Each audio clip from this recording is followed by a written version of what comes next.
దేవతల మీద నమ్మకం నీకుండి ప్రార్థన చేస్తే దేవతలు పలుకుతారు. అసలు విశ్వాసము నీకు లేకపోతే కలడు కలండనుడు వాడు కలడో లేడో సంశయాత్మ వినశ్యతి.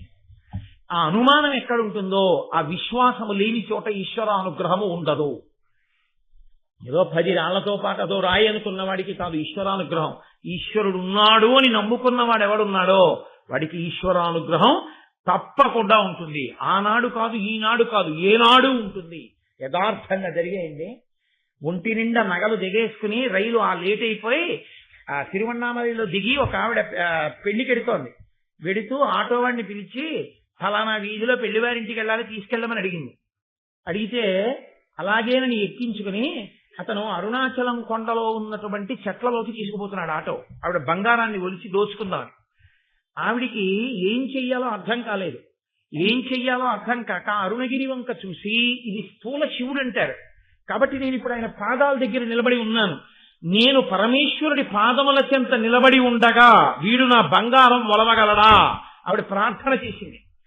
శివ, నేను నీ పాదముల దగ్గర నిలబడి ఉన్నాను, వీడు నా ఒంటి మీద చెయ్యేసి బంగారం ముట్టుకోగలడా? నువ్వు నన్ను కాపాడుతున్నావు అందంటే ఆవిడ కొండ చూడలేదు, ఈశ్వరుణ్ణి చూసింది. అంతే. ఉత్తర క్షణం ఎక్కడి నుంచి వచ్చారో తెలియదు. ఆవిడ మహదైశ్వర్యవంతురాలు, బాగా చదువుకున్నది. ఈలలు వేసుకుంటూ పోలీసు వ్యాన్ వచ్చి పోలీసులు వచ్చి ఆటో వాడిని పట్టుకుని అరెస్ట్ చేసి తీసుకుపోతుంటే ఆవిడ నెంబర్స్ రాసుకుని నన్ను రక్షించారు కాబట్టి గవర్నమెంట్కి నేను లెటర్ రాస్తానని చెప్పి ఆవిడ పెద్ద అధికారి భార్య. ఆవిడ మర్నాడు పెళ్లి అయిపోయిన తర్వాత పోలీస్ స్టేషన్ లో ఎంక్వైరీ చేసింది ఆ నెంబర్స్ ఉన్న పోలీస్ కానిస్టేబుల్స్ ఎవరని. పోలీస్ స్టేషన్ లో చెప్పారు అసలు ఆ నెంబర్స్ ఉన్న కానిస్టేబుల్స్ లేరు, ఆ నెంబర్స్ లేవు ఇక్కడ. మరి ఎక్కడి నుంచి వచ్చారు? కావ్యకంఠ గణపతి ముని అన్నం కోసం ఏడుస్తుంటే గణపతి గుడి ఇల్లుగా మారి అందులోంచి అన్నపూర్ణమ్మ అన్నం పెట్టి తాంబూలం ఇస్తే తాంబూలాన్ని పక్కన పెట్టుకుని అన్న తమ్ముడు పడుకుని నిద్రపోయారు అరుణాచలంలో. తెల్లవారి నిద్ర లేచేసరికి అది గణపతి దేవాలయం. అమ్మవారు రాత్రి ఇచ్చిన తాంబూలాలు కూడా వాళ్ళ పక్కన పెట్టున్నాయి. నమ్ముకున్న వాడికి నమ్ముకున్నంత. నీకు ఈశ్వరుడు ఉన్నాడు అన్న నమ్మకం నీకుంటే నిన్ను ఎలా గట్టెక్కించాలో ఈశ్వరుడికి తెలుసు.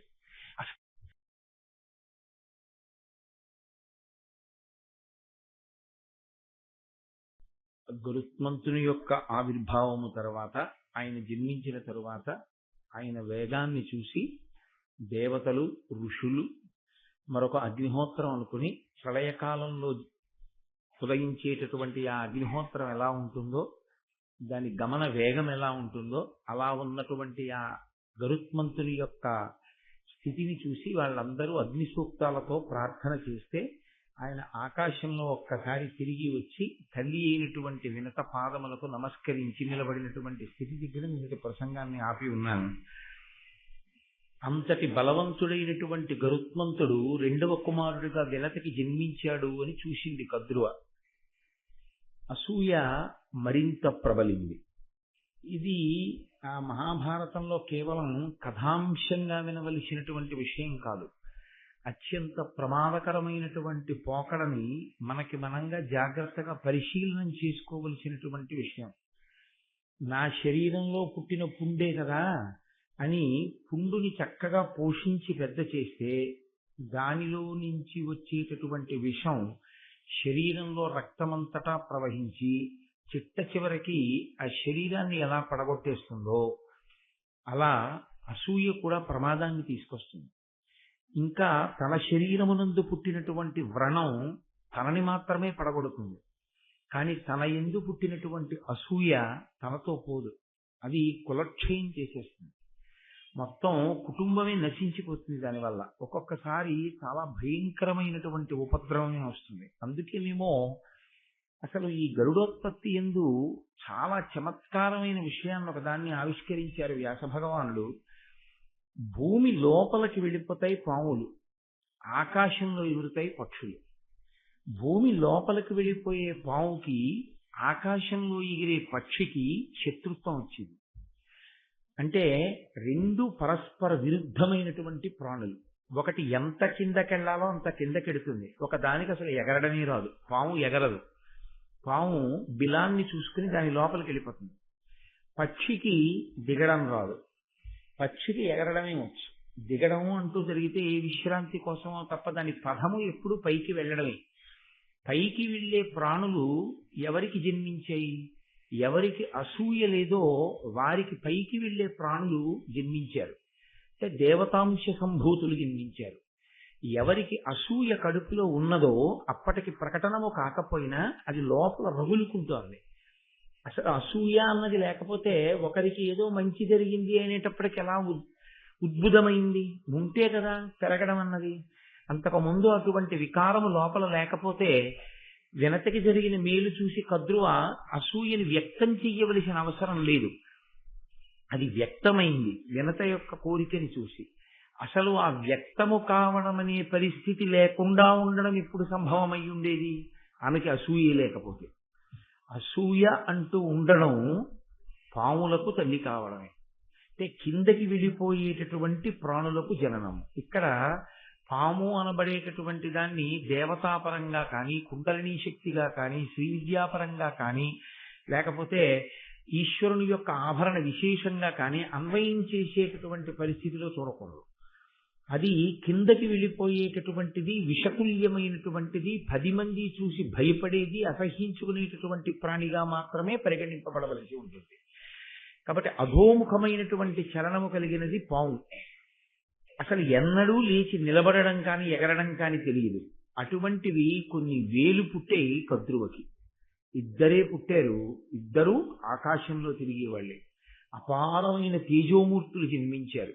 దేని వలన జన్మించారు అంటే అసూయ అనేటటువంటిది లేకుండా ఉండడమే చాలా ప్రధానం. ఇదే రాబో కాలంలో మహాభారత కథని కూడా నిర్ణయం చేసింది. అందుకే ఆది పర్వంలో ఈ అమృతాపహరణము అనేటటువంటి ఘట్టము, గరుడోత్పత్తి ఏదైతే ఉందో అదే మిగిలినటువంటి భారత కథకంతటికీ కూడా సూచనగా ఉంటుంది. గాంధారి యందు ఈ అసూయ విశేషం ఉంది. ఈ అసూయ విశేషం ఉన్నటువంటి గాంధారికి పుట్టిన వాళ్ళు 9. ఈ అసూయ లేని కుంతి మాద్రికి పుట్టిన వాళ్ళు 5. వాళ్ళ 5 దేవతాంశ సంభూతులు. వీళ్ళు 9 కలిపురుషునికి సంబంధించినటువంటి ప్రకోపాలు. అందుకే ఆ 5 మీద వాళ్ళు ఎప్పుడూ అసూయతోటే జీవించారు. ఆ 5 అసూయని పోగొట్టే ప్రయత్నం ఎన్నడూ చెయ్యలేదు ధృతరాష్ట్రుడు, ఎన్నడూ చెయ్యలేదు గాంధారి. త్రికరణ శుద్ధిగా చెయ్యలేదు. చెయ్యనటువంటి కారణం చేతనే మీకు ఎదరెదర మహాభారతంలో ధృతరాష్ట్రుని యొక్క జీవన స్థితి ఎలా ఉంటుంది అన్నది మీకు అర్థం అవుతుంది. అదే కత్తి కుడిపేసింది. 9 కొడుకులున్న గాంధారికి చిట్ట చివర ఒక్క కుమారుడు కూడా మిగలలేదు. 5 కుమారులు ఉన్నటువంటి పాండురాజుకి 5 కుమారులు మిగిలారు. ఎక్కడ ధర్మం ఉంటుందో, ఎక్కడ అసూయ లేకుండా ఉంటుందో అక్కడ దేవతాశక్తులు నిలబడతాయి. మనిషి జీవితంలో అత్యంత ప్రధానంగా పరిశీలించుకోవలసినటువంటి విశేషం ఏదైనా ఉంటే అసూయే. ఎందుకో తెలుసా అండి? మీరు ప్రయత్నపూర్వకంగా పరిశీలనం కోసమని చెప్పి ప్రయత్నం చెయ్యవలసింది మహాభారత కథని అధ్యయనం చేయడం చేత, శ్రవణం చేయడం చేత అసూయాది గుణములను తొలగుతోసుకోవడానికి చేసే ప్రయత్నం. అసూయని పొంది ఉండడానికి ఎక్కడ శిక్షణ పొందక్కర్లేదు. అసూయని పొంది ఉండడానికి పుస్తకాలు ఏమీ చదువుకోక్కర్లేదు. అసూయని కలిగి ఉండడానికి గురువుగారి పాదములు పట్టుకోవలసిన అవసరం ఏమి ఉండదు. అది తనంత తానుగా ప్రబలుతుంది. అందున మీరు చూడండి, చాలా చిన్నతనంలో ప్రారంభమైపోతుంది కొంతమందికి. ఇది జీవుడు ఎప్పటి నుంచో కోట్ల జన్మలుగా తెచ్చుకుంటున్నటువంటి లక్షణం. ఇది ఎంతవరకు వెళ్ళిపోతుందంటే తన అన్నదమ్ముల్ని, తన అక్క చెల్లెళ్ళని, తన తల్లిదండ్రుల్ని, తన భార్యని ఎవరిని సమాజంలో అతను ఆదరంతో చూడలేడు. అతను ఎవరిని గౌరవించలేడు. కారణం ఒక్కటే. మీరు అందుకే చూడండి, కొంతమంది మాట్లాడేటప్పుడు మీరు ఎంతటి మహాత్ముల గురించి మాట్లాడండి, వాడా అంటాడండి, ఏకవచన ప్రయోగం చేసేస్తారు. అసలు గౌరవవాచకమైనటువంటి సంబోధన చెయ్యడానికి తగిన వ్యక్తి అన్న వాళ్ళు వాళ్ళ జీవితంలో ఉండరు. అది అవతల వారికి లోపం కాదు. మీరు ఒక మహాత్ముణ్ణి గారు అని పెట్టి సంబోధించలేదనుకోండి, ఆయనకు వచ్చే ఉపద్రవం ఏముంటుంది? ఆయనది కోరుకున్నవారు కారు. అవన్నీ పరిత్యజించి నిలబడిన మహాపురుషుడైన. కానీ ఆయనని గౌరవించడం చేత మనం ఎదుగుతాం. అంటే మనలో ఒక సంస్కారం ఉన్నది అని గుర్తు. అందుకే పూజ చేశాడు అంటే శాస్త్రం ఎందుకు గౌరవిస్తుందో తెలుసా అండి? మీ శక్తికి కారణమైన వాణ్ణి ఒకణ్ణి మీరు గుర్తించి ఆరాధించడం చేత మీలో సుగుణములున్నాయి అని గుర్తు. మీరు ఈశ్వరుణ్ణి పూజ చేశారు అనుకోండి, ఈశ్వరుణ్ణి పూజ చేస్తే ఈశ్వరుడు ప్రీతి చెందుతాడన్నది కాదు అసలు యథార్థానికి సిద్ధాంతం. ఎవడు పూజ చేశాడో వాడు పూజనీయుడవుతున్నాడు అని గుర్తు. అది అసలు యథార్థం. ఒక మహాత్ముడు కనపడినప్పుడు నేను వంగి ఆయన పాదములకు నమస్కరించగలిగాను అనుకోండి, నాలో ఒక మంచి గుణం ఉన్నది, నా యందు పూజనీయమైన లక్షణం ఒకటి ఉన్నది అని గుర్తు. నాకు వినయం ఉంది, వేరొకరిలో ఉన్న మంచి గుణాన్ని నేను గుర్తించగలను. ఆ మంచి గుణాన్ని చూసి నేను ఇంకా ఇంత గొప్ప స్థితిని పొందలేదు, ఎంత సాధన చేస్తే మహానుభావుడు ఆ స్థితిని పొందాడు, అటువంటి వారి ఆశీర్వచనంతో ఎప్పటికైనా నేను ఆ స్థితిని పొందాలి అన్న గౌరవభావంతో మీరు వంగి నమస్కరించారనుకోండి, ఇప్పుడు మీరు పెరుగుతున్నారు. మీ వినయం, మీ పూజ, మీరు చేసినటువంటి ఆ పూజ్య భావన చేత మీరు పూజనీయులయ్యారు, మీరు గౌరవింపదగిన వారయ్యారు. మీరు నమస్కరిస్తే మీ అబ్బాయి నమస్కరిస్తాడు. మీ గురించి ఎప్పుడైనా మాట్లాడవలసి వస్తే పెద్దలైన వారు కనపడితే మా నాన్నగారు ప్రయత్నపూర్వకంగా నేల మీద పడి నమస్కారం చేస్తారంటాడు. ఇంట్లో తండ్రి ప్రతి వారిని వాడు వీడు ఏముందండి పెద్దవాడి పెద్ద విశేషం, వాడికి నమస్కారం ఏంటంటే అన్నారనుకోండి మీరు, ఇప్పుడు అవతల వారిలో ఉండేటటువంటి పూజనీయత కించిత్ కూడా క్షీణించదు, ఏమీ క్షీణించదు. ఇప్పుడు మీరన్న మాట ఆయనకి కితాబు కాదు, ఆయన సమర్థతకి అది ఏ విధంగానూ రుజువు కాదు. ఆయన అలాగే ఉంటారు. పూజనీయతని పోగొట్టుకున్నవాడెవరు? ఎవరు అలా మాట్లాడాడో అతనే పోగొట్టుకుంటాడు. అందుకే అసూయ అన్న లక్షణం ఎక్కడుందో అది మెట్లు దింపుతుంది. మీరు ఎప్పుడు ఒక్కటే జ్ఞాపకం పెట్టుకోవాల్సింది, నిచ్చెన అనబడేటటువంటి వస్తువు ఒక్కటే, కానీ ఎక్కడానికి అదే కారణం, దిగడానికి అదే కారణం. దిగడానికి ఓ నిచ్చెన, ఎక్కడానికి ఓ నిచ్చెన ఉండవు లోకంలో. ఎక్కడానికైనా దిగడానికైనా అదే వేస్తారు. ఎక్కుతారా దిగిపోతారా అన్నది మీ ఇష్టం. మిమ్మల్ని ఈశ్వరుడు సర్వోత్కృష్టమైన మనుష్య జన్మ అన్నది ఒకటి ఇచ్చాడు. అంటే పుడుతూనే ఒక ఎత్తులో నించున్నాడు. ఇప్పుడు దాని నుంచి పశుత్వంలోకి వెళ్ళిపోవచ్చు, నిచ్చెన నుంచి దిగిపోయి. ఇంకా అంతకన్నా పైకెక్కి దేవతల్లోకి వెళ్ళొచ్చు, ఈశ్వరుల్లోనే కలిసిపోవచ్చు. నిచ్చెనని ఎలా వాడుకుంటారన్నది మీ ఇష్టం. మీరు ఎక్కినా దిగినా నిచ్చెన దోషం మాత్రం లేదు. అది ఒడిసి పట్టుకోవడానికి చేసేటటువంటి ప్రయత్నం. అసూయ అన్న గుణం కనపడగానే అయ్య బాబోయ్ ఇది నాతో పోదు, ఇది నన్ను మొత్తం నా వంశాన్ని కూడా క్షయం చేస్తుంది, చాలా ప్రమాదాన్ని తీసుకొస్తుంది. కాబట్టి నేను ప్రయత్నపూర్వకంగా ఈ అసూయ స్థానంలోకి వేరొక దాన్ని తీసుకురావాలి. దేన్ని తీసుకురావాలి?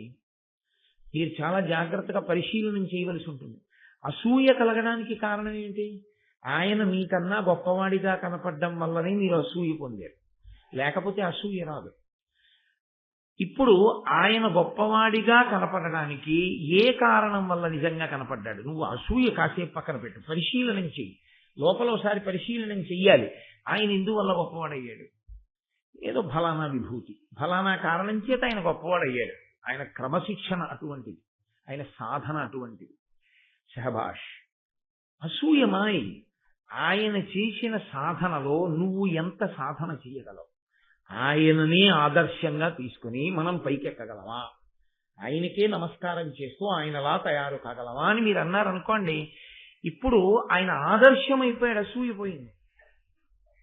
ఇప్పుడు ఆయనకి 10 మాటలు నమస్కరించి ఆయనలా ఉండాలని మీరు చేసే ప్రయత్నం చేత అభ్యున్నతి వస్తుంది. వాడెంత వాడండి అని ఆయనను అనుకరించకపోగా, ఆయనలా పెరిగే ప్రయత్నం చేయకపోగా, ఆయనని నింద చేసే ప్రయత్నం చేత కొత్తగా పాపం వచ్చి ఖాతాలో పడి కట్టి కుడిపేస్తుంది. కేవలం మీ మనసుతో భావాన్ని సమన్వయం చేసుకోవడంలో, మీ మనసుని ఎటువైపుకి నడిపించాలనేటటువంటి దాని విషయంలో మీరు బుద్ధిని వినియోగించుకోవడంలో జన్మ సాఫల్యము నిలబడుతుంది. మీరు అన్న మాట నేను వాడినప్పుడు కేవలం మిమ్మల్ని మీరు అనుకోకూడదు. అది నాకు నేను కూడా జ్ఞాపకం చేసుకుంటున్నాను అని మీరు గుర్తుపెట్టుకోవాల్సి ఉంటుంది. నేను ఆ స్థాయిని గెలిచిన వాడనని, మీరు ఆ స్థాయిలో ఉండిపోయిన వారని, అందుకని నేను మీకు ఉపదేశం చేస్తున్నానని మీరు ఎప్పుడూ అనుకోకూడదు. నేను ప్రవచనం చేస్తున్నాను కాబట్టి నేను నన్నయ్య గారిని స్పృహలో ఉంచుకుని మీతో మాట్లాడుతున్నాను. కానీ నన్నయ్య గారు చెప్పింది ఏదుందో అది మీకే కాదు, నాకు కూడా అన్వయమే.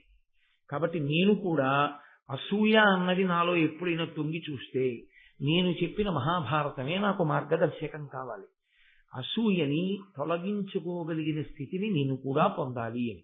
కాబట్టి ఇవన్నీ కోటేశ్వరరావు గారు హితోపదేశాలు చేస్తున్నాడు అని మీరు అనుకోకూడదు. నేను కూడా ఈ హితమును నేర్చుకోవడానికి ప్రయత్నిస్తున్నవాడని. కాకపోతే భారతం చెప్తున్నాను కాబట్టి నన్ను ఇక్కడ కూర్చోబెట్టారు, మరింత వినయంతో వింటున్నారు కాబట్టి మీరు అలా కూర్చున్నారు, అదొక్కటే తేడా. కాబట్టి ఇప్పుడు అటువంటి కుమారుడు జన్మించాడు, ఆమె పరిశీలనం చేసుకోవచ్చు, ఇప్పుడైనా పరిశీలనం చేయొచ్చు. ఏమిటి నేను సాధించింది? ఇంత గొప్ప కుమారుడు జన్మించిన కారణం చేత ఎప్పటికైనా దాస్యం అన్నది విడిపోతే, దాస్యము అన్నది శాశ్వత లక్షణం కాదు కదండి. పందెంలో గెలిచి తెచ్చుకుంది, ఏ కారణం చేతనో మధ్యలో విడిపోయింది అనుకోండి, మధ్యలో వచ్చినది ఏది పూర్తిగా ఉండేది కాదు కదండి.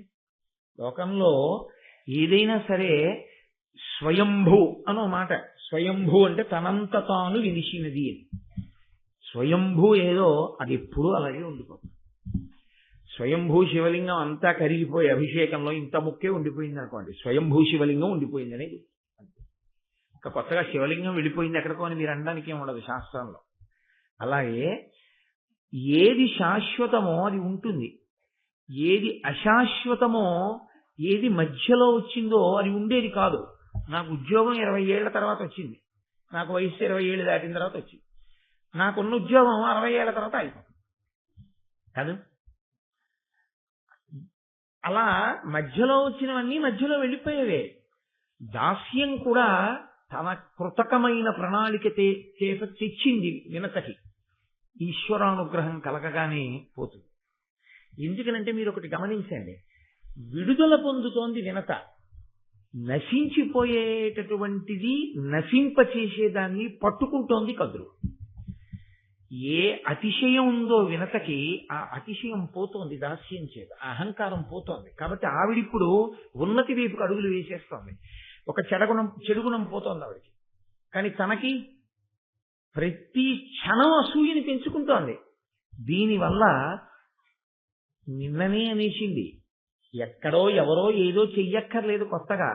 ఏ అసూయ తన కడుపులో ఉందో ఆ అసూయ వినతమించి పెంచి పోషించడం వల్ల తన బిడ్డల మీదకే వెళ్ళింది, వెళ్ళి తన బిడ్డలకే శాపవాక్కిచ్చింది.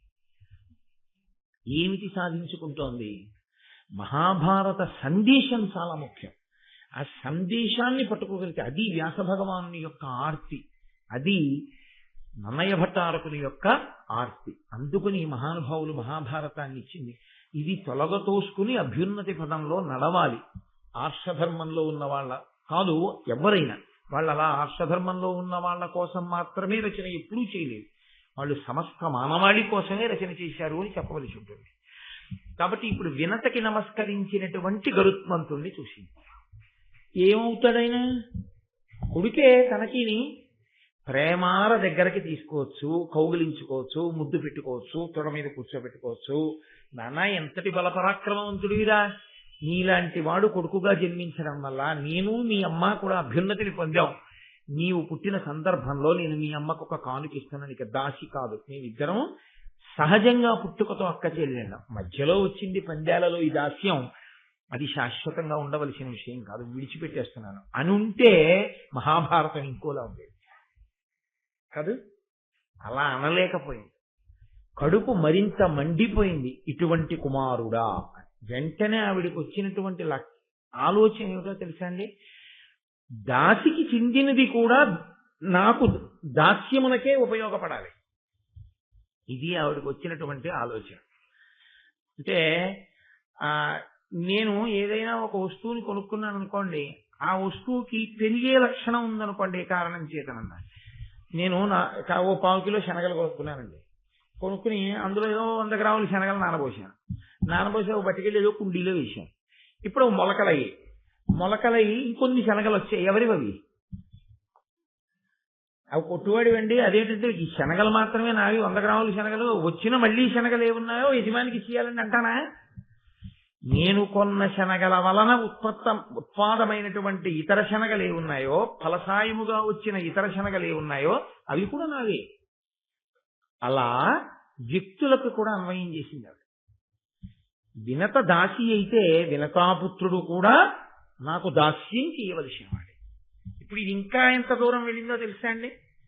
ఆమె నాకు దాసి అయితే వీడు నా పుత్రులకు దాస్యం చేయాలి అంటే ఎంత దూరం వెళ్ళిపోయిందో చూడండి. ఆ వక్రమైన ఆలోచన ఎంత అసూయతో వెళ్ళిపోయిందో చూడండి.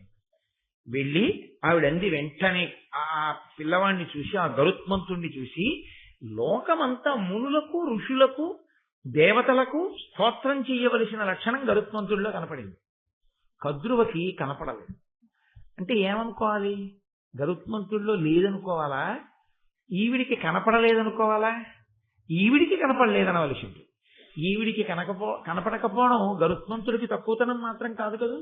గరుత్మంతుడికి తక్కువతనం కాకపోవడం ఎప్పటికో అప్పటికి గరుత్మంతుడి ఎక్కువతనమే తల్లికి ప్రయోజనాన్ని చేకూరుస్తుంది. ఇది మీరు ఏ విషయంలోనైనా లౌకికంగా కూడా అన్వయం చేసుకోవడం నేర్చుకుంటే మీరు చాలా హాయిగా జీవనం చెయ్యగలిగినటువంటి స్థితి వస్తుంది. అసలు ఆశ్చర్యం ఏమిటో తెలుసా అండి? లోకంలో ఉన్న బలాలన్నీ మీ బలాలే. అప్పుడు తనకి అని ఉన్నది ఒక్కటే తనది కాదు. మీరు పరమ ప్రేమతో అందరితో కలిసి ఉన్నారనుకోండి, వాళ్ళ బలం మీ బలం. ఇప్పుడు ఇవాళ సాయంకాలం మా ఇంటికి ఒక దంపతులు వచ్చారు. పేరెందుకు? ఆ దంపతులకి ఒక్కడే కొడుకు. వాడికి టీసీఎస్ లో మంచి సాఫ్ట్వేర్ ఇంజనీర్ గా ఉద్యోగం వచ్చింది. వాడేదో ట్రైనింగ్కి వెళ్ళి వాడికి ఫస్ట్ నెల జీతం వచ్చింది. ఇప్పుడు వాడు ఆ జీతంలో ఎవరికి కొనాలి బట్టలు? వాళ్ళ అమ్మగారికి నాన్నగారికి కొనుక్కుంటూ చాలు. అథవా వాళ్ళ నాయనమ్మ గారికి తాతగారికో అమ్మమ్మ గారికో తాతగారికో కొనాలి. వాడు గురువు గారికి అమ్మ బట్టలు కొని, నాన్నగారండి కుట్టించేయండి, లేకపోతే మళ్ళీ గురువు గారు ఎవరికైనా ఇచ్చేస్తారేమో అని వాడు చిన్నవాడు. వాడు ఎక్కడో ట్రైనింగ్ అవుతూ మొదటి నెల జీతంలో వాడు ఇక్కడికి పంపించి డబ్బులు వాడు బట్టలు కుట్టించి వాడు వచ్చి బట్టలు పెట్టి నమస్కరించి వెళ్ళాడు. ఇప్పుడు ఆ దంపతులకి కొడుకైన వాడు నాకు వాళ్ళిద్దరూ కూతురు అల్లుడు వరుస అయితే వాడు నాకు మనవడే. కాలంలో నాకు ఇంకా మనవలు పుట్టలేదు, కానీ తాతగారు అని గౌరవించి అభ్యున్నతి కలగగానే నా తాతగారికి బట్టలు కుట్టించే మనవడు కూడా నాకు వచ్చేసాడా లేదా? అదే అంటే నేను ఒక ఉదాహరణకి చెప్తున్నాను సుమండి, గొప్పకని కాదు. ఏదో నాలో ఏ మంచితనం లేకపోయినా వాళ్ళకి నా యందు మంచితనం కనపడింది వాడికి. అందుకని వాడు నన్ను తాతగారిని చేసుకోగలిగాడు. నేను వాడిని మనవాడిని చేసుకుని ఓ ప్యాంటు చొక్కా సంపాదించుకోగలిగాను అనుకోండి. పోని నేను అదే కుటుంబంతో నాకు ద్వేషం ఉందనుకో, ఈ ప్రేమ ఉంటుందా? ఈ ప్రేమ ఉండదుగా. రేపు వాడికి ఓ భార్య వస్తుంది, బిడ్డలు వస్తారు, నా శరీరానికి పెద్దరికం వయసు వస్తుంది. నేను రేపు పొద్దున్న హైదరాబాద్లో దిగాను అనుకోండి, వాడు గబగబా కారు పట్టుకొచ్చి మా ఇల్లు దగ్గరండి, మీరు చెప్పే ఉపన్యాసాల వేదికకి మీరు ప్రశాంతంగా హాయిగా మా ఇంట్లో ఉండండి అంటే ఎక్కడిది అనుబంధం? ఎక్కడిది ప్రేమ? అంటే కేవలం ప్రేమ చేత మీరు అసూయని విడిచిపెట్టగలిగితే లోకంలో ఉన్న వాళ్ళవన్నీ మీవే. ఎందుకో తెలుసా అండి? వాళ్ళు పరమ సంతోషంతో పరమ ప్రేమతో మీ పక్కకొచ్చి నిలబడతారు. అదొక్కటి సాధించుకోలేకపోతే జీవితంలో అసూయతో ప్రతి వాళ్ళని దూరం చేయడం నేర్చుకుంటే వారికి ఉన్నవన్నీ మిమ్మల్ని కాల్చేవై కూర్చుంటాయి. అది ఆ చిన్న మెళకు ఒక్కటి వస్తే చాలు, అది అసూయని పరిచ్ఛేదించడం వల్ల వస్తుంది. నేను 1కి 10 మాటలు దాన్ని ఎందుకన్ని మాటలు చెప్తావు అని అనుకోకండి. నా తాపత్రయం వల్ల ఏంటంటే అసలు యథార్థానికి అసలు ఈ ఘట్టాలని యథార్థంగా వినవలసిన వాళ్ళు ఎవరో తెలుసా అండి? చిన్నపిల్లలకి చెప్పాలి ఈ ఘట్టాలని. వాళ్ళు జీవితంలో వృద్ధిలోకి రావలసిన వాళ్ళు పాడైపోకుండా, చీడాకు పట్టకుండా, వాళ్ళకి అసూయ యొక్క ఆ గర్హనీయమైన స్థితిని బోధ చేయడానికి మహాభారతాన్ని ఆధారంగా చెప్పాలి. కానీ ఇవాళ మన వ్యవస్థ ఎక్కడ విఫలమైందంటే మనం ఇంత పరమోత్కృష్టమైన విషయాలను తీసుకెళ్లి పిల్లలకి పాఠ్యాంశంగా అందించడంలో డిజాస్ట్రస్ ఫెయిల్యూర్ అంటారు ఇంగ్లీష్లో. ఆ స్థితి మనం పొంది ఉన్నాం. దాన్ని ఎవరు మార్చగలరో వారు దాని గురించి ఆలోచించవలసి ఉంటుంది. కాబట్టి ఇప్పుడు కద్రువ వినతకి నమస్కరించినటువంటి గరుత్మంతుణ్ణి చూసండి, తడయక మ్రొక్కియున్న వినతాసుతునప్పుడు చూచి ఆత్మలో నిడుగడ చేయుచుం కడు సహింపక కద్రువ వాణి పిలిచి, నా కొడుకులు నెత్తుకొని కృమ్మరుచుండుము, ఏమి పంచినన్ మడవక చేయుమీ పని, సమర్పణ చేసే ప్రభుత్వం ఏర్పడన్. స్పష్టంగా చెప్పేస్తున్నారు నన్నయ్య గారు. ఆయన అంటున్నారు, కడు సహింపక, ఆ గరుత్మంతుని యొక్క వైభవాన్ని జీర్ణం చేసుకోలేక ఇంకో మంచి పనివాడు దొరికాడు అని అనుకుని ఆవిడంది, తడయక మ్రొక్కియున్న వినతాసుతున్నప్పుడు చూచి, అమ్మకి నమస్కారం చేస్తున్నాడు, అప్పుడే పుట్టాడు ఆయన, ఇంకా ఆయనకి లోకం తెలియదు అని అనుకోవలసి ఉంటుంది. కానీ కారణజన్ముడు కాబట్టి ఆ స్థితిని పొందాడు. ఆ పిల్లవాడిని పిలిచండి, ఆత్మలో నిడుగడ చేయుచుంకడు సహింపక కద్రువ వాణి పిలిచి, నా కొడుకుల నెత్తుకుని కృమ్మరచుండవా. ఇది ఒక్కొక్క రకంగా చాలా బాధగానే ఉంటుంది. ఆవిడికి పాపం పసిపిల్లాడు ఉంటాడు. ఇంటి పని పిల్ల అయితే, ఇంటి పని మనిషి అయితే ఆవిడికి పిల్లలు ఉండరండి. వాడు అమ్మ ఎప్పుడు వస్తుంది, పాలు ఎప్పుడు వస్తుందని ఇస్తుందని వాడు ఏడుస్తుంటాడు. పిల్లాడితో చేసుకోలేకపోతున్నాను, కొంచెం బట్టలు ఉతికెళ్ళిపోని యజమానురాలంటుంది. ఏమి తన పిల్లవాడు ఎలాంటి వాడో ఆవిడ పిల్లవాడు అలాంటి వాడు కాడు, పోన్లేవే సాయంకాలం ఇప్పుడు నీకు ఓపిక ఉన్నప్పుడు చేసి పెట్టు, లేకపోతే ఈ ఒక్క 6 నెలలు నీకు నాకు కూడా ఈ స్థితి నుంచి బయటకు వచ్చే వరకు ఇంకొకరిని కూడా పెట్టుకుంటాడు అని అనలేని తనం తన కళ్ళజోడులో అవతల వారి కష్టాన్ని చూడలేకపోతుంది. అది అప్పుడేమి, అప్పుడు ఇప్పుడు ఎప్పుడూ కనపడుతుంది. కాబట్టి కద్రువంది, నా పిల్లల్ని నీ వీపు మీద ఎత్తుకుని ఆడిస్తూ ఉంది, అలా తిప్పుతూ ఉంది ఆకాశం. ఏమిటి ఆవిడ బాధ? అంత వేగంగా తిరగలవు కదూ, నీ బలం ఎందుకు పనికి రావాలంటే నా పిల్లల్ని ఆడించడానికి పనికి, అంతే, అంతకన్నా ఇంకెందుకు పనికి రాకూడదు సుమా. అది అన్నమాట తాపత్రయం. చూడండి, బాగా తెలివైన వాడిని చదువుకోకుండా చేయడం ఇలాంటివి ఎలా ఉంటాయో ఈ పనులు కూడా అలాగే ఉంటాయి. ఇంతకన్నా పైశాచికత్వం ఏముంటుందండి లోకంలో? అసూయ అన్నది పెరిగితే ఎంత పైశాచికత్వం వైపుకు వెళ్ళిపోతుందో చూడండి. అని ఏమి పంచినన్మడవక చేయుము ఈ పని. నువ్వు పిల్లల్ని మోసి తిప్పి తీసుకొచ్చి అక్కడ వదిలేసి నువ్వు వేరే పని మీద వెళ్ళిపోతావేమో, ఏమో ఇంత బలం ఉన్నవాడు ఏదైనా చదువుకోవడానికి బయలుదేరితే, దీంతో పాటు అస్త్ర విద్య నేర్చుకుంటే, అది ఆవిడ భయం. వాళ్ళని అలా తిప్పి తీసుకొచ్చి కూర్చోబెట్టి నువ్వు వెళ్ళిపోవడం కాదు, 1000 మంది పిల్లలు ఎవరు ఏ పని చెప్పినా నోరెత్తకుండా చేస్తూ ఉండు. 1000 మంది అన్నాక వాళ్ళ కోరికలు తక్కువ ఉంటాయా? వాడు ఆ పుస్తకం పట్టరా అంటాడు, చేసేవాడు దొరకాలి కానండి లోకంలో. తమోగుణం పెరిగిపోవడానికి అంతకన్నా లక్షణం ఇంకోటి ఉండదు. అప్పుడప్పుడు నా చేతిలో పుస్తకం కూడా అందేసుకుంటూ ఉంటే నేను అదే అంటుంటాను, కొన్నాళ్ళకి నాకు రాసరికం వచ్చేస్తుందండి, అలా అన్ని కూర్చేసుకోకండి, సామాన్యం పోయి అసలు వినయంగా బతకడం పోతుంది నాకు ఇహ అని. మరి ఇంకోటి చేసేవాడు మీకు దొరకాలి, కానీ అడుగడుగునా మీకు చేసి పెడుతున్నారు అనుకోండి, కుర్చీలోంచి లేచి కదిలి వస్తువు తీసుకోవడం కూడా మీ స్థితికి తక్కువతనంగా మీకు అనిపిస్తుంది కాదు. ఆ స్థితిని గెలవగలిగిన వాడైతే 10 మందికి పనికొచ్చేవాడు తప్ప, ఇది నేను చేయడమా అనుకున్నవాడు దేనికి పనికొస్తాడు? సేవ చేయడానికి. మహాత్ములు ఆ కోణంలో ఆలోచించారు. గాంధీ గారి దగ్గరికి రాజేంద్ర ప్రసాద్ గారు వెళ్ళి సబర్మతి ఆశ్రమంలో కలుసుకుని, నేను ఏమైనా సేవ చేయాలనుకుంటున్నాను, ఏం చేయనని అడిగారు. దాట్ కేమ్ ది రిప్లై అంటారు. అలా గాంధీ గారు వెంటనే రాజేంద్ర ప్రసాద్ గారికి అప్పచెప్పిన పని ఏమిటో తెలుసా అండి? ఆశ్రమంలో కుష్ఠరోగులు ఉన్నారు, కుష్ఠరోగులకు పాయిఖానా ఉంది. ఆ రోజుల్లో ఇప్పుడున్నటువంటి వ్యవస్థ కాదు. నువ్వు ప్రతిరోజు కుష్ఠరోగుల యొక్క పాయిఖానాలోకి వెళ్ళి వాళ్ళు విసర్జించినటువంటి మలాన్నంతటిని ఎత్తి దూరంగా వేస్తుండా సేవ చేయాలి. పరమ సంతోషం. ఆయన వెంటనే ప్రారంభం చేశాడు ఆ పని. సేవ చేయడానికి పదవులు అక్కర్లేదు, సేవ చేయడానికి ఇంకేమీ అక్కర్లేదు. సేవ చెయ్యాలన్న తలంపు నీకుంటే సేవ చేయడానికి టికెట్లు కొనుక్కోక్కర్లేదు, ఆర్జిక సేవలన్న పేరే అక్కర్లేదు. వెంకటాచలం వెళ్ళి సేవ చేయడానికి డబ్బులు ఉండాలా? వెంకటరమణుడు మాడవీధుల్లో తిరుగుతున్నప్పుడు నువ్వు జాగ్రత్తగా ఆయనతో పాటుగా గోవిందనామం చెప్పుకుంటూ తిరుగు చాలు.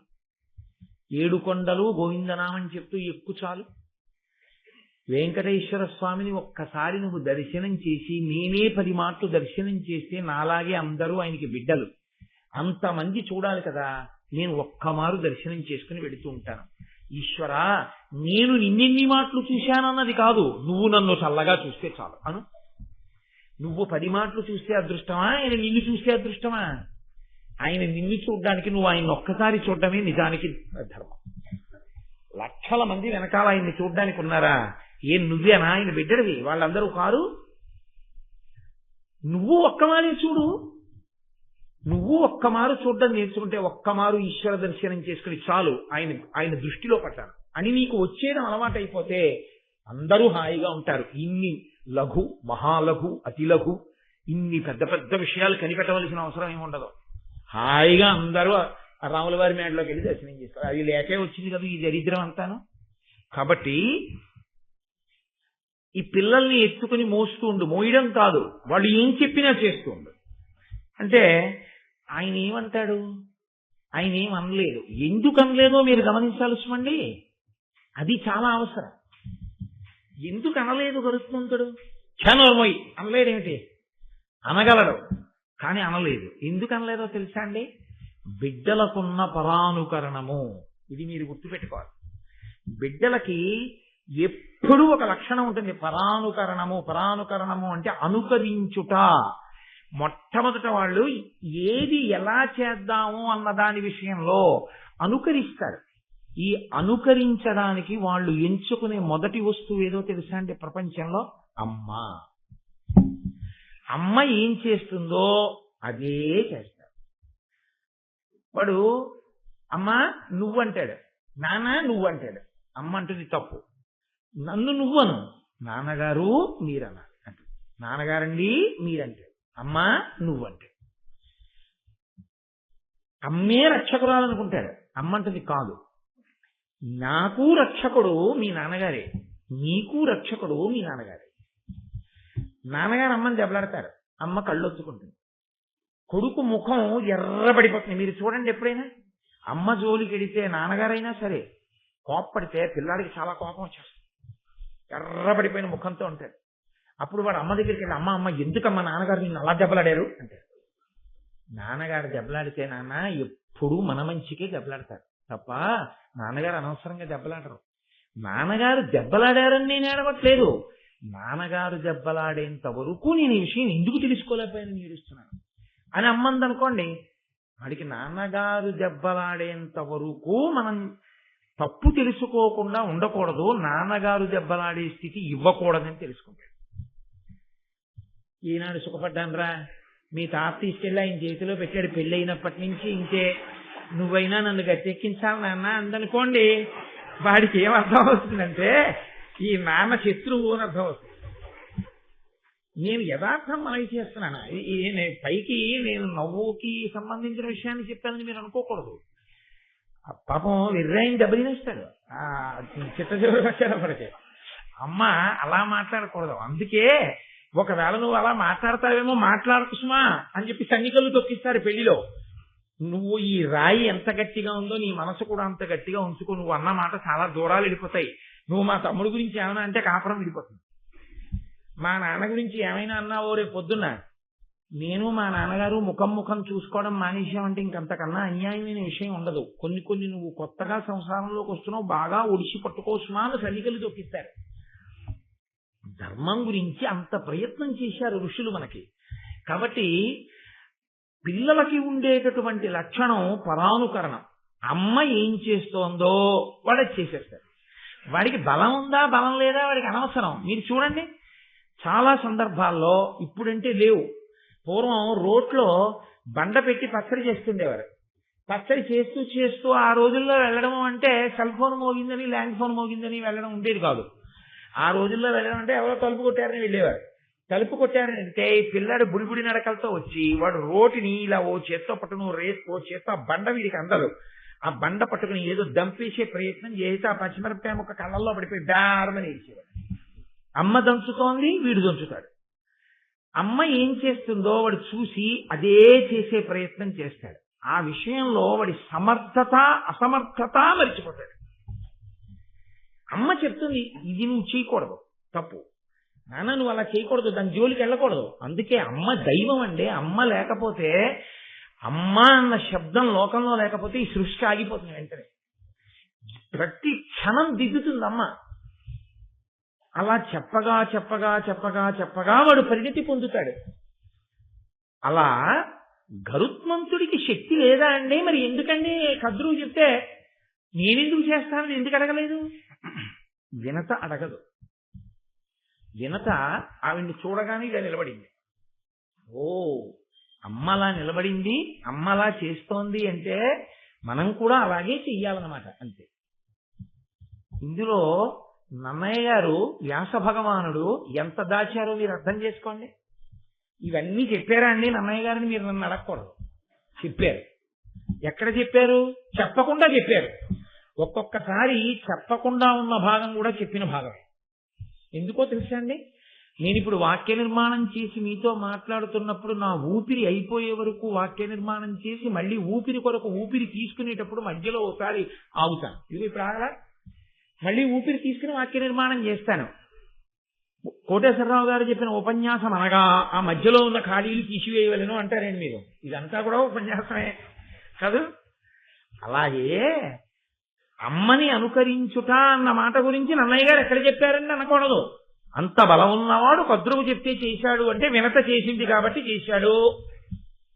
అంత బలాన్ని మరిచిపోయేటట్టుగా ఎందుకు చేశాడు అంటే అమ్మయే ప్రధానమైన అనుకరణకి ఆదర్శంగా స్వీకరింపబడింది కాబట్టి. లోకంలో ఉన్న తల్లులందరికీ పరాకు చెప్తున్నారు నన్నయ్య గారు. లోకంలో తల్లులందరికీ పరాకు చెప్తున్నారు వ్యాస భగవానుడు. ఈ సమాజంలో ఉత్తమ పుత్రుడు తయారవుతున్నాడు అంటే కారణం తల్లియే.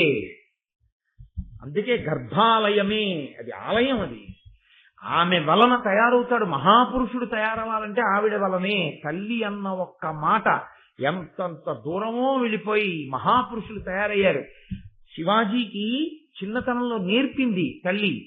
ధర్మము, సనాతన ధర్మము అన్న మాట మీద గౌరవం నేర్పింది. స్త్రీ అంటే ఏమిటో గౌరవం నేర్పింది. తరువాతి కాలంలో శివాజీ మహమ్మదీయ స్త్రీలు తనకి ఖైదీలుగా దొరికితే పరమ పవిత్రంగా వాళ్ళని వెంటనే పరదాలతో మూసేసిన పల్లకీలలో కూర్చోబెట్టి శత్రువులకు అప్పచెప్పేశాడు తప్ప కనీసం కన్నెత్తి కూడా ఎన్నడూ పరస్త్రీని చూడలేదు. ఎక్కడి నుంచి వచ్చింది శివాజీకి ఆ శక్తి? తల్లి బోధలోంచి వచ్చింది. అమ్మ చిన్నతనంలో చెప్పినటువంటి మాట ఏదుందో అదే పిల్లవాడిని తరువాతి కాలంలో తీర్చిదిద్దుతుంది. వాడి సమర్థత మర్చిపోయినా అక్కడే, వాడిలో లేని సమర్థత ఉత్పన్నమైనా అక్కడే.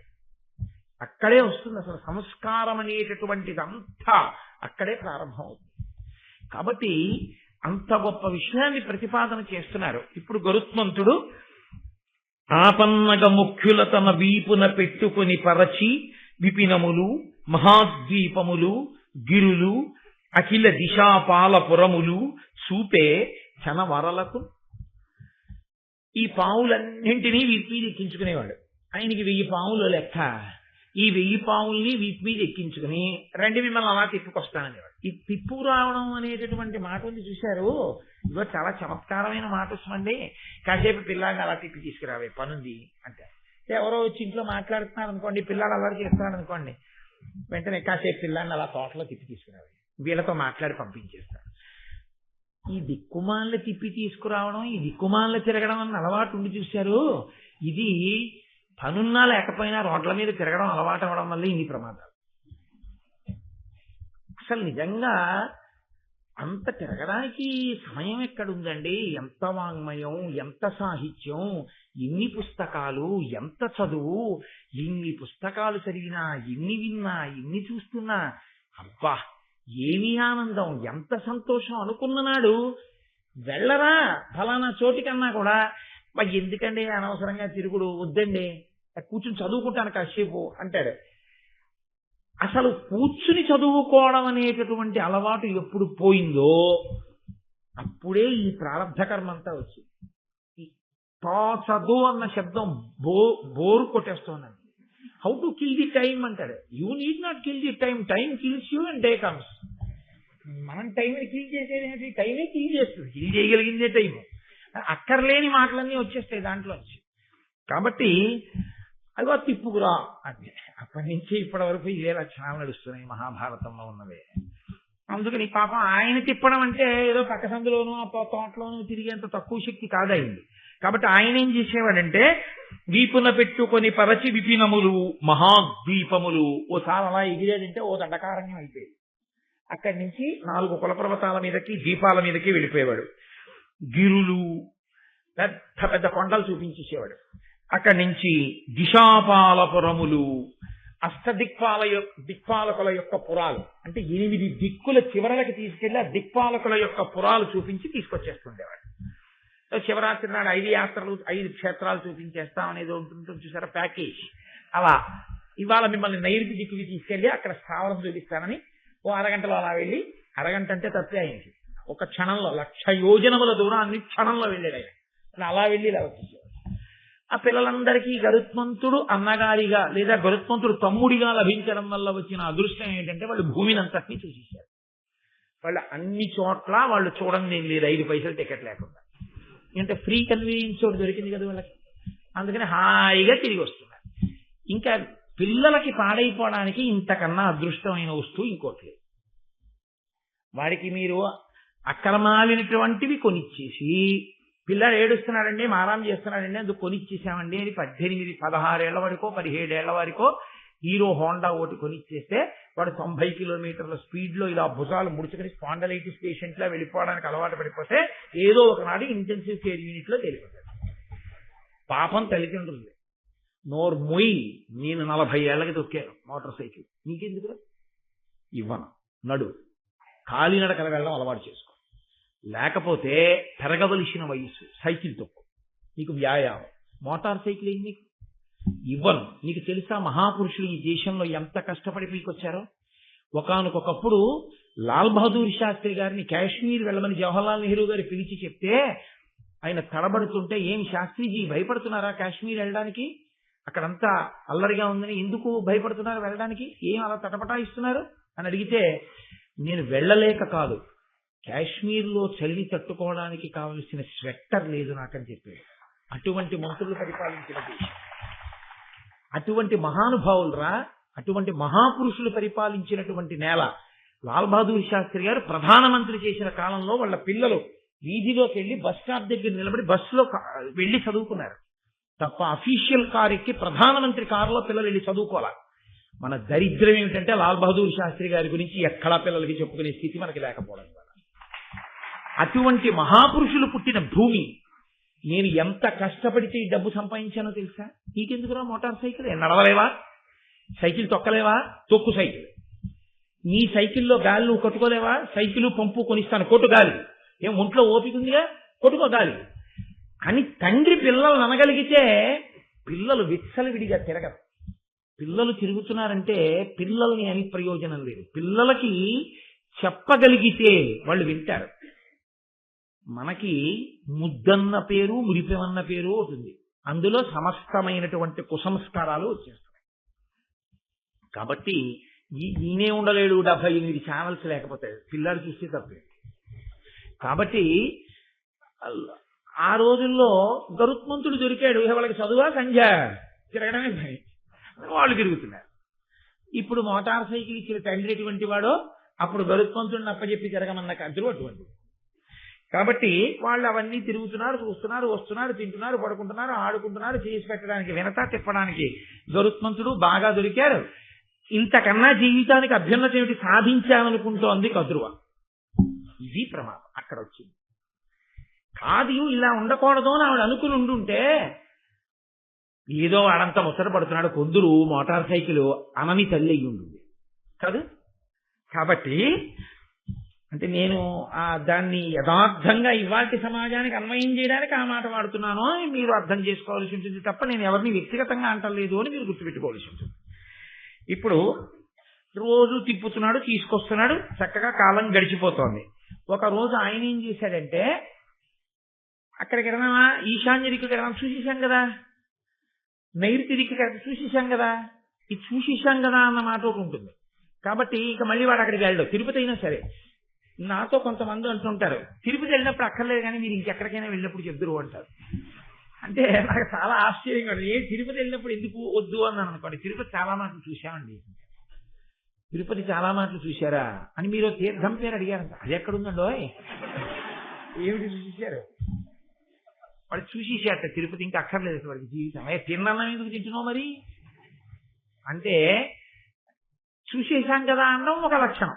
అదో మనస్సు యొక్క పరిణతి లేని స్థితికి ఇవన్నీ ఏవి జీవితాంతం అసలు ఎప్పుడూ చూసినా తనివి తీరకూడదో అవి చూసేశాం అనుకుంటూ ఉండడం అదొక దుష్ట లక్షణం.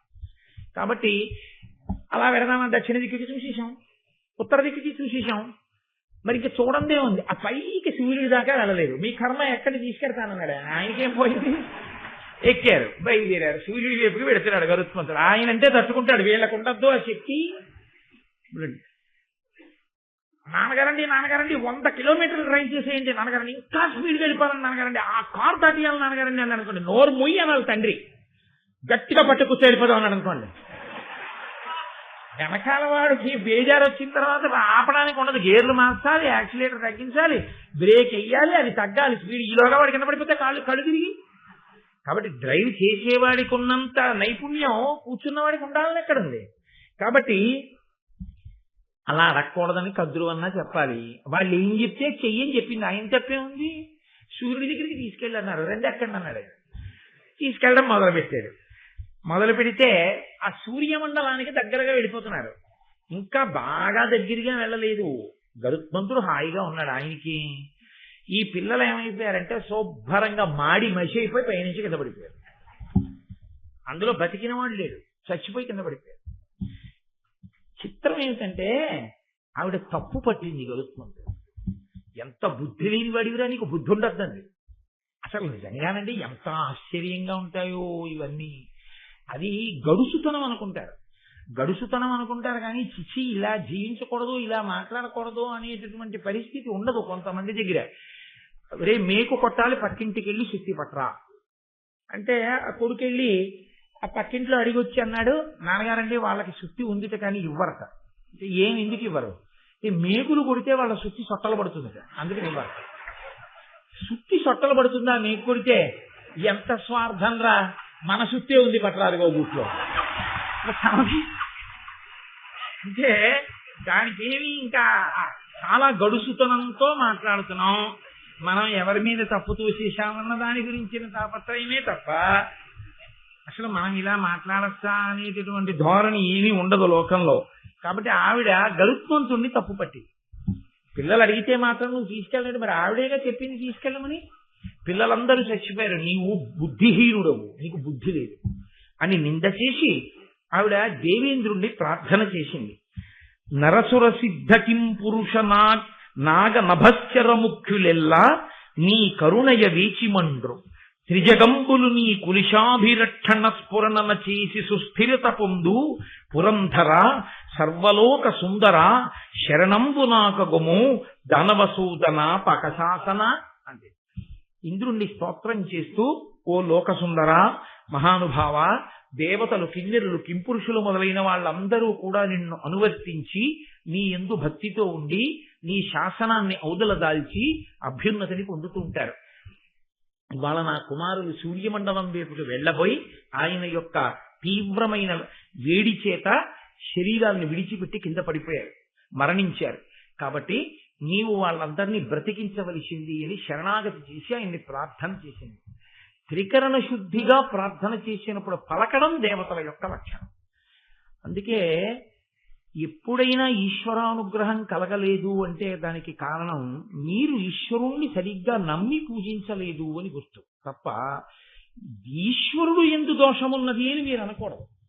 శంకర భగవత్పాదులు జన్మించాలి అని కాదు సంకల్పం, కొడుకు పుట్టాలి అని. శివగురువు ఆర్యాంబ త్రిశూర్ క్షేత్రానికి వెళ్ళి భజన చేశారు. భజన అంటే 41 రోజులు పైచిలకు అక్కడ ఉండి ఈశ్వరుణ్ణి సేవిస్తారు.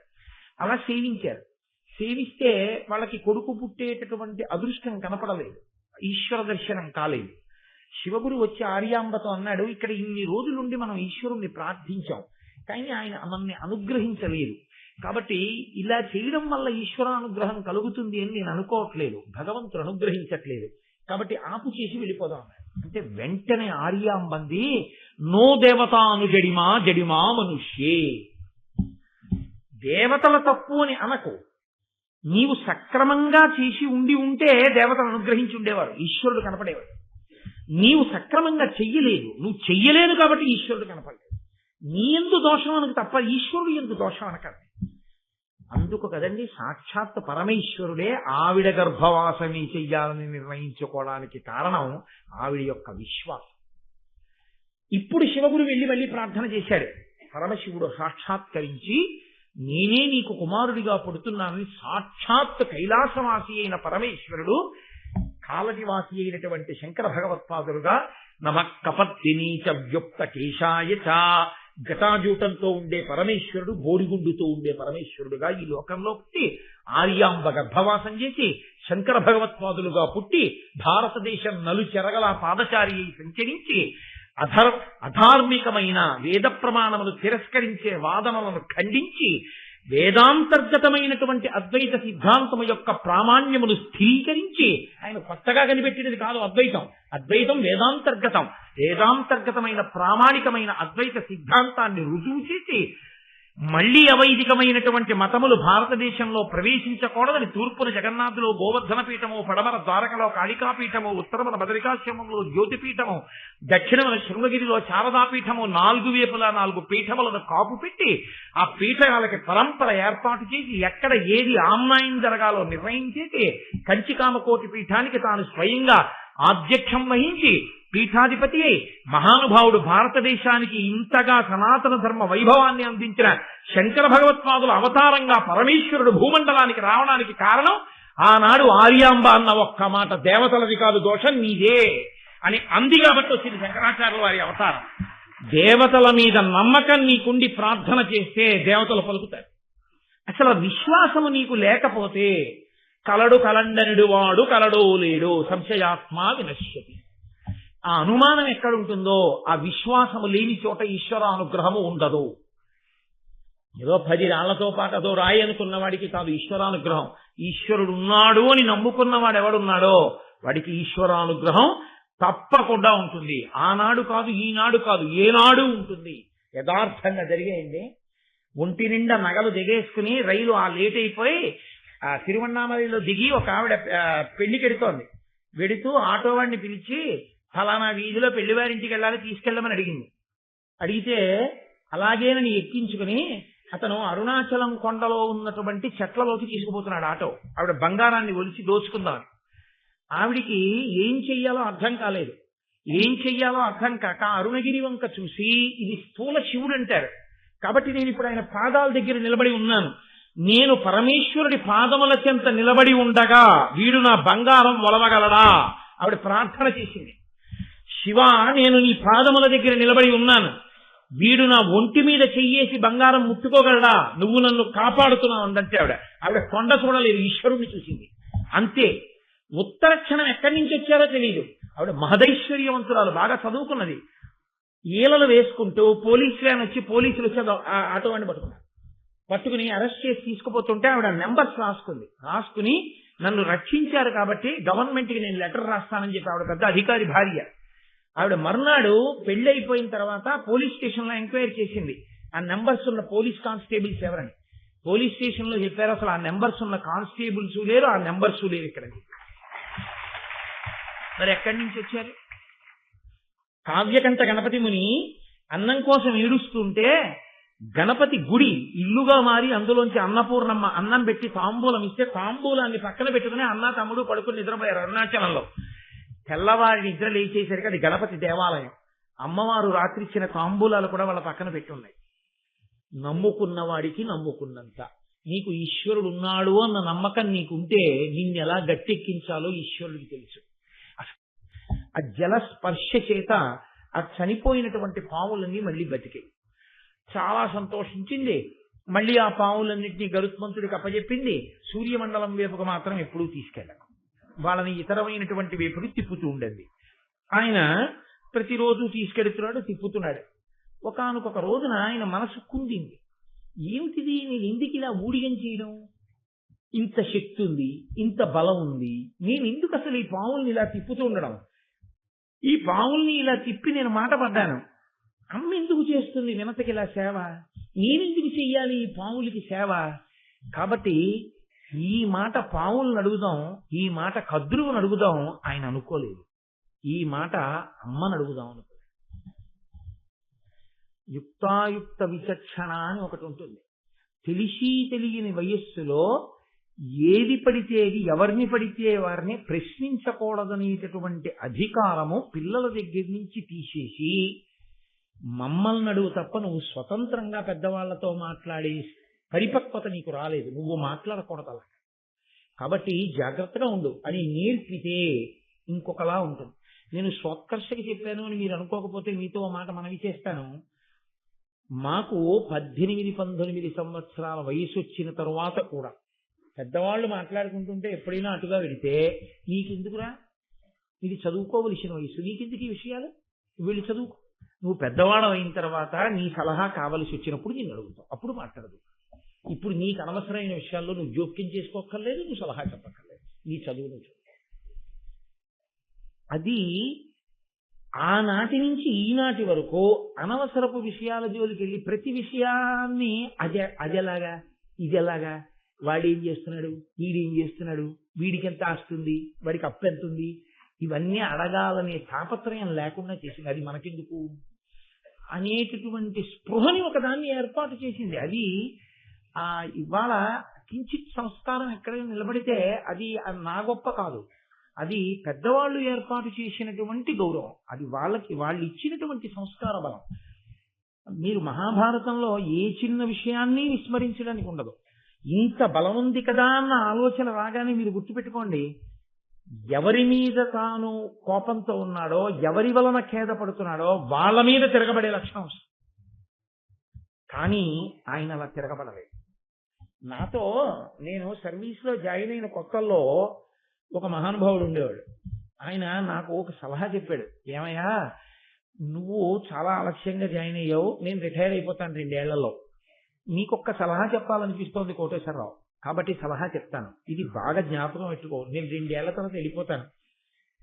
ఎప్పుడైనా సరే ఆఫీసులో అందరికన్నా పెద్ద అధికారితో దెబ్బలాడడం అన్నది నీ జీవితంలో జరిగితే ఇక నువ్వు సర్వీస్లో ఉండడానికి ఇష్టపడను, ఇక ఈయన దగ్గర నుంచి నేనన్నా వెళ్ళిపోతాను, రిజిగ్నేషన్ అన్నా ఇచ్చేస్తాను అన్న ధైర్యం ఉంటే దెబ్బలాడు. ఇక ధైర్యం లేకపోతే ఎప్పుడూ దెబ్బలాడవద్దు పై అధికారులతో. పై అధికారుల యొక్క శక్తిని ప్రశ్న వేయవద్దు. వాడికి ఏం తెలుసండి అని అనద్దు. తెలుసో తెలీదో ఆ పదవిలో కూర్చోబెట్టారంతే. ఆయనకి గౌరవించి ఆయన చెప్పింది చేయడం నువ్వు నేర్చేసుకోవు, ప్రశాంతంగా ఉంటావు. నువ్వు ప్రశాంతంగా ఉంటే నీ భార్య బిడ్డలు ప్రశాంతంగా ఉంటారు. నువ్వు ఏమైనా అవతల వారి సమర్థతని నువ్వు విచారణ చేసినా ఇప్పుడు ఆయన్నేం పదవిలోంచి తీసి నిన్ను కూర్చోబెట్టరు. 2, నువ్వు ఆయనతో దెబ్బలాడితే అధికారం ఆయనది, ఆయన నిన్ను ఇబ్బంది పెట్టగలడు, నువ్వు ఆయన్ని ఇబ్బంది పెట్టలేవు. నువ్వు ఇబ్బంది పడి ఇంటికి వచ్చి ముఖం ఇలా పెట్టుకుని భార్యా బిడ్డల మీద దెబ్బలాడితే వాళ్ళ మనశ్శాంతి పోతుంది. కాబట్టి ఈసారి దెబ్బలాడడం అంటూ జరిగితే, నా పిల్లలు సెటిల్ అయిపోయారు, నాకేం ఉద్యోగం చేయవలసిన అవసరం లేదు, నాకు నచ్చక దెబ్బలాడడం అంటూ జరిగిన నాడు ఆయన నా మాట విని నేను చెప్పిన మాట గౌరవించకపోతే నేను మర్యాదగా రిజైన్ చేసి వెళ్ళిపోగలను అని అనుకుంటే దెబ్బలాడు. అంతకాలం ఎప్పుడూ దెబ్బలాడవద్దు. నాకు ఇప్పటికీ ఆ విషయం జ్ఞాపకం వస్తుంది. ఎందుకు జ్ఞాపకం వస్తుందో తెలుసా అండి? అధికారులతో తొందరపడి దెబ్బలాట పెట్టేసుకుని నానా అగచాట్లు పడిపోయి, ఇబ్బందులు పడిపోయి, కుటుంబాలను ఇబ్బందులు పెట్టేసుకుని అల్లరి పడిపోయి, జీవితంలో వ్యధ చెందిపోయి, వాళ్ళ దగ్గరికి వెళ్ళి వీళ్ళ దగ్గరికి వెళ్ళి సలహాలు అడిగి ఎంతమంది ఉంటారో. బీ ప్రాక్టికల్ అని ఇంగ్లీష్లో ఒక ప్రొవర్బ్. కొన్ని మీరు హేతువుని, యథార్థాన్ని విడిచిపెట్టి మాట్లాడడం కుదరదు. యథార్థం ఏదో దాన్ని మాత్రమే మీరు పట్టుకోవాల్సి ఉంటుంది. కాబట్టి తొందరపడి దెబ్బలాడడం చాలా తేలిక. తొందరపడి దెబ్బలాడేస్తే విషయము జటిలమైపోతుంది. వినత తప్పించుకోగలరా దాస్యం నుంచి? గరుత్మంతుడు తప్పించుకోగలరా దాస్యం నుంచి? కాబట్టి ఆయన పరిణతి అన్న మాటకు అది గుర్తు. పిల్లవాడయ్యి ఉండొచ్చు గరుత్మంతుడు, ఎవరిని అడగాలో వారిని అడిగాడు. వెళ్ళి అమ్మని అడిగాడు. అమ్మని అడిగేటప్పుడు కూడా ఎంత చక్కగా అడిగాడో చూడండి. ఏమిటమ్మా ఇష్టం వచ్చినట్టు అలా ప్రవర్తిస్తుంది పిన్ని, అలా పెద్దమ్మ అని అనలేదు. ఎందుకని ఉండడు? మీరు ఒక్కటే గుర్తించవలసి ఉంటుంది. అలా అనలేకపోయాడు అంటే వినత ఒప్పుకోదు అని మీరు గ్రహించారు. తప్పు. పెద్దమ్మ వల్ల ఇబ్బంది వచ్చినా ఆవిడ అమ్మ కన్నా పెద్దమ్మ కాబట్టి పెద్దమ్మ ఏం చెప్పినా ఆశీర్వచనమే తప్ప నువ్వు పెద్దమ్మని అలా ధిక్కరించకూడదు. నువ్వు వాళ్ళని అలా అనకూడదు, వాళ్ళు అన్నయ్యుడు అని ఆవిడ ఏదో మంచి నేర్పింది. నేర్పకపోతే తాను తిరగబడకుండా వినత నీళ్ళింది కడిగాడు. ఆ పరిణతి కదు గరుత్మంతుణ్ణి శ్రీ మహావిష్ణువుకి వాహనం చేసింది, ఆయన ధ్వజం మీద గుర్తు చేసి.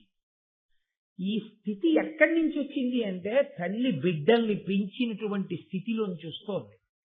మహాభారతం మనకే నేర్పుతుంది విషయాల్ని. అది తెలుసుకోనప్పుడు మనం పొందేటటువంటి వైక్లభ్యాన్ని కూడా పరోక్షంగా మనకి బోధ చేస్తుంది.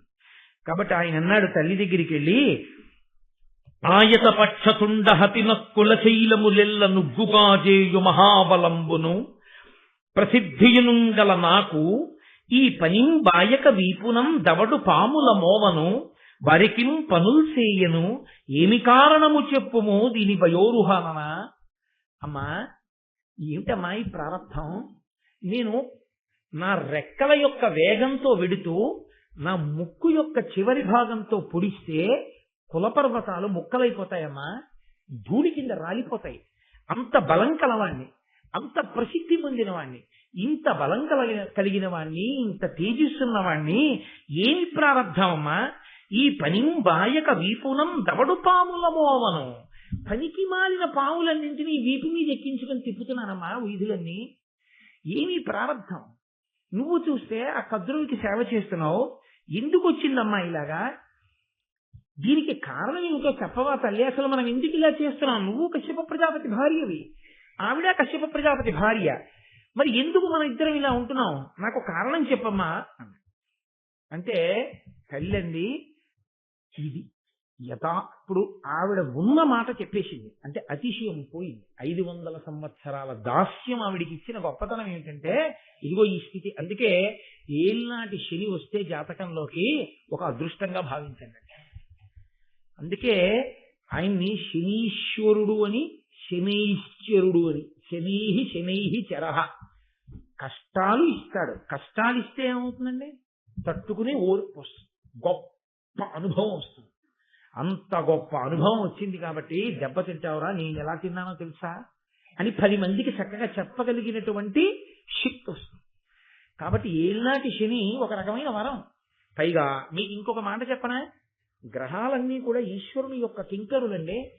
శనిగాడు శనిగాడు అని ఒక మాట అంటుంటారు, చాలా పొరపాటుది.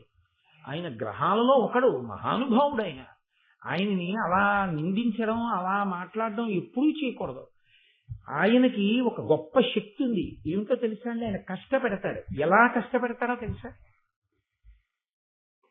ఆయన అనుగ్రహం కానీ కలిగింది అనుకోండి, మీరు భగవత్ సేవలో ఉన్నారనుకోండి, ఆయన ఎలా కష్టపెడతాడంటే మీరు చక్కగా ఏదో ఒక గొప్ప మోక్షపురికి యాత్రకి వెళ్ళేటట్టు, ఆ యాత్రలో మామూలుగా భార్యను తీసుకుని పైలా 25 లేదు ఆ గుళ్ళోకి ఈ గుళ్ళోకి వీళ్ళొచ్చేయడం కాదు. యాత్రకి వెళ్ళినప్పుడే భార్యకి జ్వరం వచ్చి పడుకుంటే భగవంతుణ్ణి మామూలుగా అయితే ఆవిడ ఎక్కడో ఉంటుంది, ఈయన ఎక్కడో ఉంటాడు, ఈయన పొడుగు కాళ్ళు 4 అంగలు వేసుకుని వెళ్ళిపోతుంటాడు, ఆవిడ వెనకాల ఎవరో తీసుకొస్తుంటారో ఆవిడ వస్తుంటుంది. పాపం ఎప్పుడు ఏ పూజో గోత్ర సంకల్పాల దగ్గర ఆవిడ ఇంతమందిని దాటుకుని ఆయన పక్కకు వస్తుండాలి. ఇప్పుడు ఏమవుతుందంటే ఆవిడ జ్వరం వచ్చి గదిలో పడుకుంది, ఈయన కామాక్షి దగ్గరికి వెళ్ళి అమ్మ మా ఆవిడ్ని జాగ్రత్తగా చూడమ్మా, అది లేకపోతే నా బతుకు ఎక్కడుందమ్మా అని ఇప్పుడు పక్కన లేకపోయినా ఆవిడ గురించి ప్రార్థన చేస్తాడు. మనసులో కించిత్ బాధ ఉంది, బెంగుంది, బరువుంది, అది భగవంతుడి దగ్గర చెప్పుకునే అవకాశం ఇస్తాడు. కానీ యాత్ర ఏం పాడవదు. ఏం చూద్దాం అనుకున్నావో అంతకన్నా బాగా జరుగుతుంది. ఒక మాట చేద్దాం అనుకున్న మోక్షపురి ప్రవేశం 2 మాటలు కంచెలు వస్తాయి. కించిత్ కష్టపెడతాడు, కానీ బాగా నీ లోపల ఉన్న ప్రేమ ఉద్భుతమవుతుంది. ఇది చూసి అబ్బా మా ఆయనకి నా మీద ఎంత ప్రేమో అని ఆవిడ మరింతగా నిన్ను అనువర్తిస్తుంది, మరింత అన్యోన్యత పెరుగుతుంది. కాబట్టి శనీశ్వరుని వలన వచ్చే ఇబ్బంది ఏమి ఉండదు. కాబట్టి బెంగ పెట్టేసుకుని ఇంక వచ్చినవన్నీ ఆయన అదే పనిగా షాడిస్ట్లా కూర్చుని ఇంకా భగ్నం చేసేస్తుంటాడు. దీపం పెడితే కాలుతో తన్నేస్తాడు, అన్నం పెట్టుకుంటే చేతితో తోసేస్తాడు అనుకోకూడదు. ఆయన గొప్ప అనుభవాన్ని ఇస్తాడు అని మనం భావన చేస్తే చక్కగా ఆయన కూడా అలాగే చేస్తాడు, కష్టపెడతాడు. ఏ రూపంలో కష్టపెడతాడు? ఇవాళ బలవిగ్గా ఉందని చెప్పేసి నిన్న రాత్రంతా జాగరణ చేశాం కదా అని చెప్పేసి ఉత్తి రోజుల్లో అయితే ఏదో స్నానం చేసి సంధ్యావందనం ఒకటి చేసి కాళ్ళు దాపుని సోఫాలో కూర్చుని ఏ క్యాసెట్టో వింటూ కూర్చుంటాం. మహాభారతం చెప్తుంటే మళ్ళీ ఓసారి గబగబా అమృతాపహరణ ఘట్టాన్ని ఒకసారి చూసుకుని ఒళ్ళు దిగిరి పెట్టుకోకపోతే బాగుంటుందా 10 మందికి చెప్పేటప్పుడు? అని నీకు ఓపిక ఉన్నా లేకపోయినా పడుకుందామనున్నా కూర్చుందామనున్నా సాయంకాలం అయ్యేటప్పుడు ఈ సంధ్యావందనం చేసుకుని పంచె కట్టుకుని భారతం పట్టుకుని వచ్చి కూర్చుని భారతం చెప్పుకుంటున్నాం. ఏమి ఇప్పుడు నీకు వచ్చిన నష్టం ఏంటి? కాళ్ళు దాపు కూర్చునే బదులు భారతం చెప్పిస్తారు. కష్టంలా అనిపిస్తుంది, కానీ నీ అదృష్టం కాదు. ఉత్తరాయణంలో మాఘమాసంలో కూర్చుని అయ్యప్ప స్వామి సన్నిధానంలో భారతం చెప్పుకోవడం అది ఈశ్వర కృప. పైకి కనపడదు, కానీ ఆయన అనుగ్రహిస్తూ ఉంటాడు. కాబట్టి అది పట్టుకుని ఉండగలిగితే ఈశ్వరుని యొక్క అనుగ్రహం కలుగుతుంది. అలా ఆవిడకున్నటువంటి ఒకే ఒక దుర్లక్షణం ఏ అతిశయం ఉన్నదో అది పోయింది. దాస్యాన్ని పోవడం వల్ల ఇప్పుడు పరిణతి వచ్చేసింది. వచ్చేయడంలో ఆవిడ కొడుకుతో ఉన్నట్లు చెప్పేసి, నాయనా ఒకనకొకప్పుడు పందెం కాశాం. ఆ పందెం కాయడం అనేటటువంటి లక్షణమే తప్పు, కానీ పందెం కాశాం, ఓడిపోయాను. ఇదిగో నేను ఇలా దాస్యం చేస్తున్నాను అంతేననుకుంటున్నావా? 2 గుడ్లు పుట్టాయి నాకు. నీకు అన్నగారు ఒకడున్నాడు అరుణుడు అని. నేను కేవలం తల్లిని తొందరగా అవలేకపోయానని ఒక రకమైనటువంటి అతిశయము వలన కలిగిన సిగ్గు చేత ఆ గుడ్డుని బదలగొట్టాను. పాపం అధోభాగం పూర్ణంగా ఏర్పడని పిల్లవాడు పుట్టాడు. మరి ఆ వాడికి ఎంత బాధేస్తుంది? వాడు నన్ను శపించాడు, 500 సంవత్సరములు దాస్యం చేస్తావో ఈ 2వ గుడ్డులోంచి పుట్టేటటువంటి పిల్లవాడి వల్ల నీకు ఆ దాస్యం పోతుందన్నాడు. కాబట్టి నాయనా అప్పటి నుంచి నేను ఎదురు చూస్తున్నాను, నీ వలన నాకు దాస్యం పోతుంది అని నమ్మి ఉన్నాను. వృద్ధిలోకి వచ్చినటువంటి పిల్లల వలన తల్లిదండ్రులు కష్టములలోంచి పైకి వచ్చి సంతోషపడడం అన్నది లోకంలో ఉన్న మర్యాద కదా అన్నాడు. అది నిజం కదండి. లోకంలో తల్లిదండ్రులకి గొప్ప సంతోషం ఎప్పుడో తెలుసా? తాము పెంచి పెద్ద చేసుకున్నటువంటి బిడ్డలు ప్రయోజకులై వాళ్ళు అమ్మని నాన్నని ఎంతో సంతోషంగా చూస్తున్నారనుకోండి, ఆయన పడ్డ కష్టాలన్నీ మర్చిపోతాడు. మర్చిపోయి అబ్బా ఎంత హాయిగా ఉన్నాను, ఎంత సంతోషంగా ఉన్నాను అంటాడు. అదే పిల్లలు ప్రయోజకులు కాలేదనుకోండి, పిల్లలు తల్లి తండ్రి వంక అలా ప్రేమగా చూసేవాళ్ళు కారనుకోండి, ఆయనకు ఆ సంతోషం ఉండదు. నేను మీతో చెప్తున్నవి పచ్చి యథార్థాలు మాట్లాడుతున్నాను. జీవితంలో మీరు గ్రహించాలి. ఒక వయస్సులో మంచి భార్య రావడం సంతోషం, ఒక వయసులో డబ్బు బాగా సంపాదించడం సంతోషం, ఒక వయసులో 2 కొడుకులు పుట్టడం సంతోషం, కన్యాదానం చేయడానికి కూతుళ్ళు పుట్టడం సంతోషం, ఇంకొక వయసులో మంచి అల్లుళ్ళు రావడం సంతోషం, ఇంకొక వయసులో కొడుకులు కూడా ప్రయోజకులు కావడం సంతోషం. పండిపోయే స్థితిలో ఆ పిల్లలందరూ పరమ ప్రేమతో నాన్నగారండి నాన్నగారండి నాన్నగారండి అని, అన్నయ్య దగ్గరికి వెళ్తే తమ్ముడు నాన్నగారండి ఎప్పుడు వచ్చేస్తారు నాన్నగారండి అంటాడు. తమ్ముడి దగ్గరికి వెళ్తే అన్నయ్య నాన్నగారండి ఎప్పుడు వచ్చేస్తారండి అంటాడు. నాన్నగారు ఉన్న చోటకి పిల్లలందరూ వచ్చి చుట్టూ కూర్చుని మాట్లాడతారు. నాన్నగారితో పిల్లలకి ఇబ్బందులు లేవు, పిల్లలతో నాన్నగారికి ఇబ్బందులు లేవు. చక్కగా నాన్నగారి పేరు మీద అంత గౌరవంతో నాన్నగారి గౌరవాన్ని నిలబెడుతూ పిల్లలు నాన్నగారు కలిసి ఉన్నారు. ఇప్పుడు ఆయనకి పిల్లల కన్నా కొడుకుల కన్నా కూతుళ్ల కన్నా అల్లుళ్ళ కన్నా మనవల కన్నా ఐశ్వర్యం కన్నా ఆయన గర్వంగా చెప్పేది ఏం చెప్తాడో తెలుసా అండి? చాలా సంతోషం అండి. ఏదో నేను పెద్ద అబ్బాయి దగ్గరికి వెళ్ళాను అనుకోండి, మా అమ్మాయి అంటుంది నాన్నగారండి నా దగ్గర కూడా వచ్చి ఉండొచ్చు కదా, ఆడపిల్ల ఇంట్లో ఉండకూడదు అంటారు, ఏంటి నాన్నగారండి అంటుంది. మీకు విచిత్రం తెలుసా? మా అల్లుడు అంటాడు, ఏంటండి మామయ్యగారండి అలా అంటారు, మీరే కదండి ఆ పితృపంచకంలో ఒకడు మామగారని చెప్పారు. మామయ్యగారు వచ్చి 3 నెలలు నా దగ్గర ఉండి విశ్రాంతి తీసుకుని వెళ్ళండి మామయ్యగారండి, హాయిగా కారు ఉంది, మిమ్మల్ని దేవాలయాలు అవి అన్ని తిప్పుతాను, సాయంకాలం పూట వచ్చి ఉండండి అంటారండి. అల్లుడు కొడుకులా మాట్లాడతారండి. ఎంత ప్రేమ అనుకుంటున్నారు? చిన్న ఇబ్బంది జరిగిందంటే మామయ్య గారు ఎలా ఉన్నారంటాడు. ప్రతి 2 రోజులకి ఫోన్ చేసి మాట్లాడకుండా ఉండడు మా అల్లుడు. నా అదృష్టం అండి అలాంటి అల్లుడు అంటాడు. ఇప్పుడు ఐశ్వర్యం తను సంపాదించింది చెప్పడు, తను చదువుకున్నది చెప్పడు, తన బిడ్డల గురించి చెప్తాడు. తన బిడ్డల వలన పొందుతున్న తృప్తిలో పరమ సంతోషంగా గడిపి ఈశ్వరుడికి నమస్కారం దేనికి చేస్తాడో తెలుసండి. నాకింత చదివిచ్చావు, నాకింత వ్యాపారం ఇచ్చావు, నాకింత డబ్బు ఇచ్చావు, నాకు ఇన్ని ఇళ్ళు ఇచ్చావు, నాకు ఇన్ని మేడలు ఇచ్చావు, నాకు ఇన్ని మిద్దెలు ఇచ్చావు అండవు, నాకింత మంచి బిడ్డలు ఇచ్చావు నమస్కారం.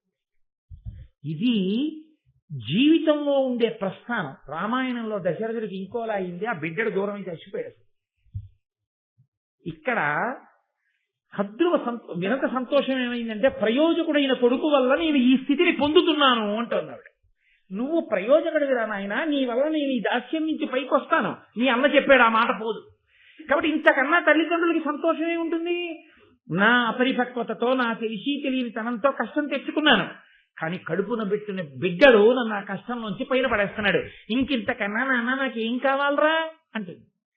చూడండి, అంత బాగా చదువు వచ్చిరా అని తండ్రి ఉన్నాడు అనుకోండి, జీవితంలో తన కష్టపడి పైకి వచ్చాడు, బాగా చదువుకున్నాడు కొడుకు. నాన్నగారని ఇంకా మీకు ఎందుకు అవన్నీ, నేనున్నాను కదా, నేను చూస్తాను, అన్నీ నేను చూసి నాన్నగారండి సంతకం పెట్టండి అంటే పెట్టండి, లేకపోతే మీరు వాళ్ళని వీళ్ళని అడగండి, ఏమిటి మీ కర్మ, నేను చూస్తాను అని కొడుకు నాన్నగారికి అన్ని చూసి పక్కన కూర్చుని నాన్నగారండి ఇది ఇలా రాశారు, ఇలా వద్దు నాన్నగారండి, ఇలా రాయిద్దాం నాన్నగారండి అని అనుకోండి. ఆ తండ్రి వాటిని చూడటం, ఆ కొడుకు వంక చూస్తూ మురిసిపోయి చాలు, ఇలాంటి కొడుకున్నాడు ఇంకేం కావాలి. అది తల్లిదండ్రులకి బిడ్డలకి ఉండే అనుబంధాన్ని చెప్తోంది మహాభారతం. గృహస్థాశ్రమంలో గృహస్థు తరించేది అక్కడ, పొంగన్న మాట అక్కడ ఉంటుంది. తాను చదువుకున్నాడు, తాను గొప్ప కీర్తి సంపాదించాడు, తాను ఎంతో డబ్బు సంపాదించాడు, తాను కొడుకుని కన్నాడు, ఎన్ని నేర్పాలో అన్ని నేర్పాడు, కొడుకు గుణంజయ్యాడు. ఇప్పుడు తండ్రి బెంగ దేని మీద ఉంటుంది చివరి కాలంలో, నాకు బిరుదులున్నాయి, నాకు సింహతలాటాలున్నాయి, నాకు స్వర్ణ కంకణాలున్నాయి, వీధిలో కెడితే నా కాళ్ళ మీద పడి నమస్కారం చేస్తారు కానండి, ఆంతరంగికులు ఎవరైనా వస్తే ఏమిటో పాపం మీ ప్రారంభం ఆ కొడుకే అలా అంటారు, వాడేనండి నాకు నా మనసుకి శాంతి లేదంటే. అందరికీ తన వాక్కులతో శాంతిని ఇచ్చేవాడికి శాంతి లేదు. ఎందుకని? కొడుకు అటువంటి వాడు.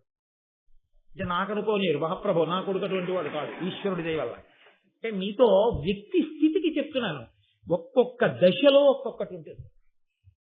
వినత ఇవాళ అటువంటి భాగ్యాన్ని పొంది, ఏ తల్లిదండ్రులైనా చిట్ట చివర అలా మాట్లాడగలిగిన స్థితిని పొందితే వాళ్ళు ఈశ్వరానుగ్రహంతో పండారు జీవితంలోని గుర్తు, ఈశ్వరానుగ్రహం వాళ్ళ యందు ప్రకాశించిందని గుర్తు. అది నిలబెట్టుకోవాలి ఆ భగవత్ కృపని. కాబట్టి ఇప్పుడు ఈ మాట ఆయన చెప్తే, ఆయన వినత గరుత్మంతుడితో చెప్తే, ఆయన ఆ పాముల దగ్గరికి వెళ్ళి ఒక రోజున వాళ్ళని అలా విహారం చేయించి తీసుకొచ్చి కూర్చోబెట్టి వాళ్ళతో ఒక మాట అన్నాడు. నేను మిమ్మల్ని ఇంతగా సేవిస్తున్నాను, మా అమ్మ మీ అమ్మని సేవిస్తోంది, దీనికి అంతటికీ కారణం వాళ్ళిద్దరి మధ్య జరిగినటువంటి పందెం, దానివల్ల మా అమ్మ దాస్యాన్ని పొందడం. నేను మీకు ఏం చేస్తే నన్ను మా అమ్మని దాస్యం నుంచి బయటపడేస్తారో మీరు చెప్పండి అంటే, ఇక్కడ మీరు ఒక్క విషయం ఆలోచించాలి. 2 కోణములు ఉంటాయి.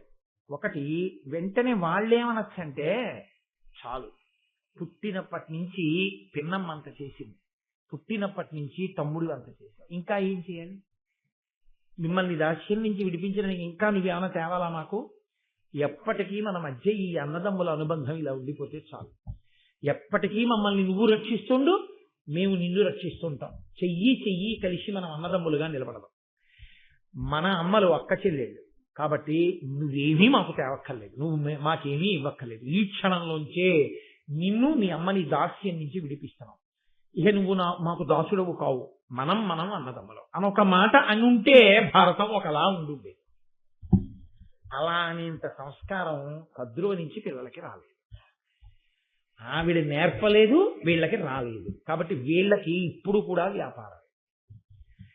అడిగాడు కదా, జీవితాంతం వీణ్ణి దాసుడుగా ఉంచుకుంటే మంచిదా, వీణ్ణి దాసుడుగా విడిపించాలంటే ఇంత గొప్ప దాసుణ్ణి మనం విడిపిస్తున్నాం కాబట్టి వీడి బలాన్ని అడ్డుపెట్టి మనకి చాలా ముఖ్యమైనది తెచ్చుకుంటే బాగుంటుందా? కాబట్టి వాళ్ళన్నారు,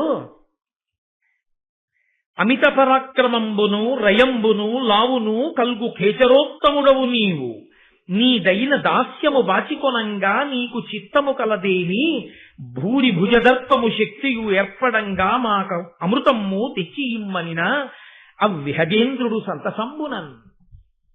ఎంత చిత్రమో చూడండి. వాళ్ళు అడిగింది ఏమిటంటే, నీకు ఒంట్లో బలం ఉంది, వేగం ఉంది, వెళ్ళగలవు, కాబట్టి అమృతం పట్టరా. అమృతం ఎందుకు? వీళ్ళు తాగుతారట. వీళ్ళు తాగితే ఏమవుతుంది? వీళ్ళకి మృత్యు ఉండదు, అలా బ్రతికుంటారు. వీళ్ళు బ్రతికుండడానికి అమృతాన్ని తెస్తే తాగుతారు. వీళ్ళు 1000 మంది ఉన్నారు, వీళ్ళు ఎక్కడికి కదలరు, వీళ్ళు సరే ఇలాగే ఉంటారు. ఆవిడకున్నది 2 కొడుకులు. ఒక కొడుకు వెళ్ళిపోయాడు సూర్యుడికి రథసారథిగా. ఆయనకి హాఫ్ డే సీఎల్ కాదు, 1 అవర్ పర్మిషన్ కూడా ఉండదు. ఎందుకంటే రథం ఎప్పుడూ తిరుగుతుండాలి. దానికి పెయిడ్ హాలిడేస్, పబ్లిక్ హాలిడేస్, లేకపోతే రెస్ట్రిక్టెడ్ హాలిడేస్, క్యాజువల్ లీవ్లు, ఎరెండ్ లీవ్లు, హెచ్ఏపిఎల్, కమిటేషన్స్ అవి ఆయనకి ఉండవు. ఆయన బాస్ అలాంటి వాడు, ఆయన వర్క్ అటువంటిది. ఆయన ఎప్పుడు అలా పెడుతూ ఉండడమే. కాబట్టి ఆయన అమ్మని చూడడానికి రావడం ఆయనకి కుదరదు. మరి ఇంకా ఉన్నదెవరు? ఈ ఒక్క పిల్లాడు. ఆవిడ అంటూ మనశ్శాంతి పొందితే రాత్రి ఈ పిల్లాన్ని చూసుకుని సంతోషిస్తుంది. ఇప్పుడు ఈ పిల్లాన్ని అమృతం తీసుకురావడానికి పంపిస్తే ఎవరి మీదకి వెళ్ళాలి? యుద్ధానికి. స్వర్గలోకంలో ఇంద్రుడి మీదకి వెళ్ళాలి. ఇంద్రుడు దేవతలకు అధిపతి. దేవతాశక్తులు అంటే సామాన్యమైనవా? దేవతలందరూ కలిపి మట్టు పెట్టేస్తే ఇన్ని పోతాడు. మీకు నష్టం, మాకేమవుతుంది? ఓ దోసుడు పోయాడు. వస్తే ఇంకా మాకు చావే లేదు, ఇంకా ఆయన అవసరం మాకేమిటి? మాకు జరా లేదు, మరణం లేదు. అమృతం తాగిన వాళ్ళ హాయిగా ఉంటాం. ఇంక ఈయన లేకపోయినా ఈయన ఉంటే ఉంటాయో అవన్నీ మాకు ఉంటాయి. ఎంత క్రూరమైన ఆలోచనో మీరు ఆలోచించారు. ఇలా ఆలోచించచ్చా అనేటటువంటి కనీస పరిణతి కాని మర్యాద కాని వాళ్ళకి లేవు. కాబట్టి అంత గొప్ప ఆలోచన వాళ్ళు చేయగలిగారు. ఆయన అన్నాడు సంతసంబునన్, చాలా సంతోషంగా అంగీకరించారు. ఆయనకి ఎందుకు సంతోషం? ఒక్కటి ఆయన సంతోషం, అమ్మయ్యా మా అమ్మ దాస్యం విడుదలైపోయింది, ఇది రక్షించి. అమ్మ మీద ఉన్న భక్తి ఉందే, ఆ మాతృభక్తి ఉందే, అదే శ్రీరామ రక్ష. అమ్మ నోటి మాట ఉందే, అమ్మ నోటి మాటయే అంగరక్ష. అందుకే పూర్వం పిల్లలకి స్నానం చేయించినా కూడా నీళ్లు తిప్పి శ్రీరామరక్ష 7 ఐశ్వర్య 7 ఐదోతనం అని చెప్పి ఆ పిల్లలందరినీ కూడా తల్లిదండ్రులు ఆశీర్వచనం చేయడం. చక్కగా పుట్టినరోజు వస్తే వాడిని పీటల మీద కూర్చోపెట్టి కాస్త నూనె వాడి తల మీద పెట్టి వీపు మీద పెట్టి వాడికి ఆ నూనె రాసి వీపుకి రాసి అప్పుడు చక్కగా వాడికి ఆశీర్వచనం చేయడం. ఇప్పుడే ఉంది, ఓ కేకు తెచ్చుకోవడం, అన్ని దీపాలు పెట్టించడం, తల్లిదండ్రులే పక్కన నిలబడి ఉప్పలు ఊది దీపాలు అర్పించేయడం, ఓ కత్తి చేతికి ఇవ్వడం, మెత్తటి కేకులు కోయించేయడం, ఆ ముద్ద తీసి ఓ ఎంగిలి ముక్క అమ్మకి, ఆ తర్వాత తత్శేషం మిగిలిపోయిన ఎంగిలి ఏదుందో ఆ ఎంగిలి నాన్నకి గౌరవం కన్నందుకు, ఆ తర్వాత ఆ ఎంగిలి ముక్క వీడు, ఆ ఎంగిలి ముద్దలు మిగిలిన వాళ్ళు తిని వీళ్ళందరూ కలిసి మంత్రపుష్పం బ్రాహ్మణులు చెప్పినట్టు హ్యాపీ బర్త్డే టు యూ, ఓ శతమానం భవతి లేదు, ఓ శతాయు పురుష శతేంద్రియ ఆయుష్ దేవేంద్రియే ప్రతిష్టతి లేదు. ఎక్కడి నుంచి వస్తాయి మంగళాలు రమ్మంటే? ఎక్కడి నుంచి వస్తుంది ఆయుర్దాయం రమ్మంటే? కాబట్టి జాతీయందు పశ్చిమ దేశాల సంస్కృతి ప్రవేశించి కలుషితం చేసి పారేసింది మన జీవితాలు. ఒకప్పుడు ఎలా ఉండేవో జీవితాలు, ఒకప్పుడు ఎలా ఉన్నాయో జీవితాలు చూసుకోండి అని చెప్పి అన్నయ్య గారు అప్పుడు భారతం ఇచ్చి వెళ్ళిపోయారు మహానుభావుడు. ఇప్పుడు ఆయన చాలా సంతోషం, నేను మా అమ్మని ఆ దాస్యం నుంచి విడిపిస్తాను అన్నారు అని అమ్మ దగ్గరికి వెళ్ళి అమ్మకి నమస్కారం చేశారు. అమ్మ అన్న మాట దగ్గర ఉండేటటువంటి వైభవాన్ని ఆవిష్కరిస్తున్నారు అన్నయ్య గారు. ఆవిడ అమ్మా నీ దాస్యం విడిపించేస్తానమ్మా, వాళ్ళు అమృతం అడిగారమ్మా, పాములు అమృతం తేవడానికి బయలుదేరుతున్నానమ్మా అన్నారు. ఆవిడ అమ్మయ్యా వీడింత బలవంతుడు తెచ్చేయగలదని నాన్న జాగ్రత్తగా వెళ్ళొచ్చే అనలేదు. అమ్మ మనస్సు అని ఒకటి ఉంటుంది. అమ్మ మనస్సుకున్న లక్షణం ఏమిటో తెలుసా అండి? ఆ మాట అమ్మ తప్ప లోకంలో ఇంక ఎవ్వరూ అనలేదు. నాన్న నా ఆయుర్దాయం కూడా పోసుకుని నువ్వు బతకరా తప్ప వాడు ఏమైపోయినా నేను ఇలా ఉంటే చాలని ఏ అమ్మ అందో. నా ఆయుర్దాయం పోసుకుని వాడు బ్రతకాలి అన్నప్పుడు త్రికరణ శుద్ధిగా ఆ మాట అనేది అమ్మ ఒక్కతే. మీరు చూడండి, పిల్లాడికి జ్వరం వచ్చింది అనుకోండి, నేను ఇలా అన్నాను అని నేనేమి పక్షపాతంతో అంటలేదు. మీకు ఏ తండ్రి నోటి వెంట కూడా నా ఆయుర్దాయం వీడు పోసుకుని బ్రతకాలి అన్న మాట రాదు. అమ్మ అంటుంది నా ఆయుర్దాయం కూడా పోసుకుని వాడు బతికితే చాలంటుంది. తండ్రి గబుక్కుని వీడు దేని కిందన్నా పడలేదు కదా, ఏంటి ఇంకా రాలేదంటాడు.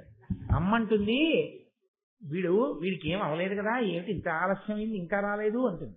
నోటితో కూడా అమ్మ అమంగళాన్ని ఉచ్చరించదు పిల్లాడికి సంబంధించి. అలా అనడాన్ని అమ్మ ఒప్పుకోదు. అమ్మ అన్న మాటకున్న గొప్పతనం ఏమిటంటే బిడ్డడి యొక్క మంగళాన్ని అలా అపేక్షించడమే, బిడ్డల యొక్క వృద్ధిని కోరుకోవడమే. నేను యథార్థంగా ఒక సన్నివేశం చూశానండి. ఒకప్పుడు తెల్లబోయాను. నేను ఓ డాక్టర్ గారి దగ్గరికి వెళ్ళి కూర్చున్నాను. ఏదో పిలిస్తే వెళ్ళి వైద్యం చేయించుకోవాలి కదా, అందుకని కూర్చున్నాను. కూర్చుంటే అక్కడికే ఇంకొక పెద్ద ఆవిడ కూడా వచ్చారు. ఆవిడని ఎవరో తీసుకొచ్చారు వైద్యం చేయించడానికి.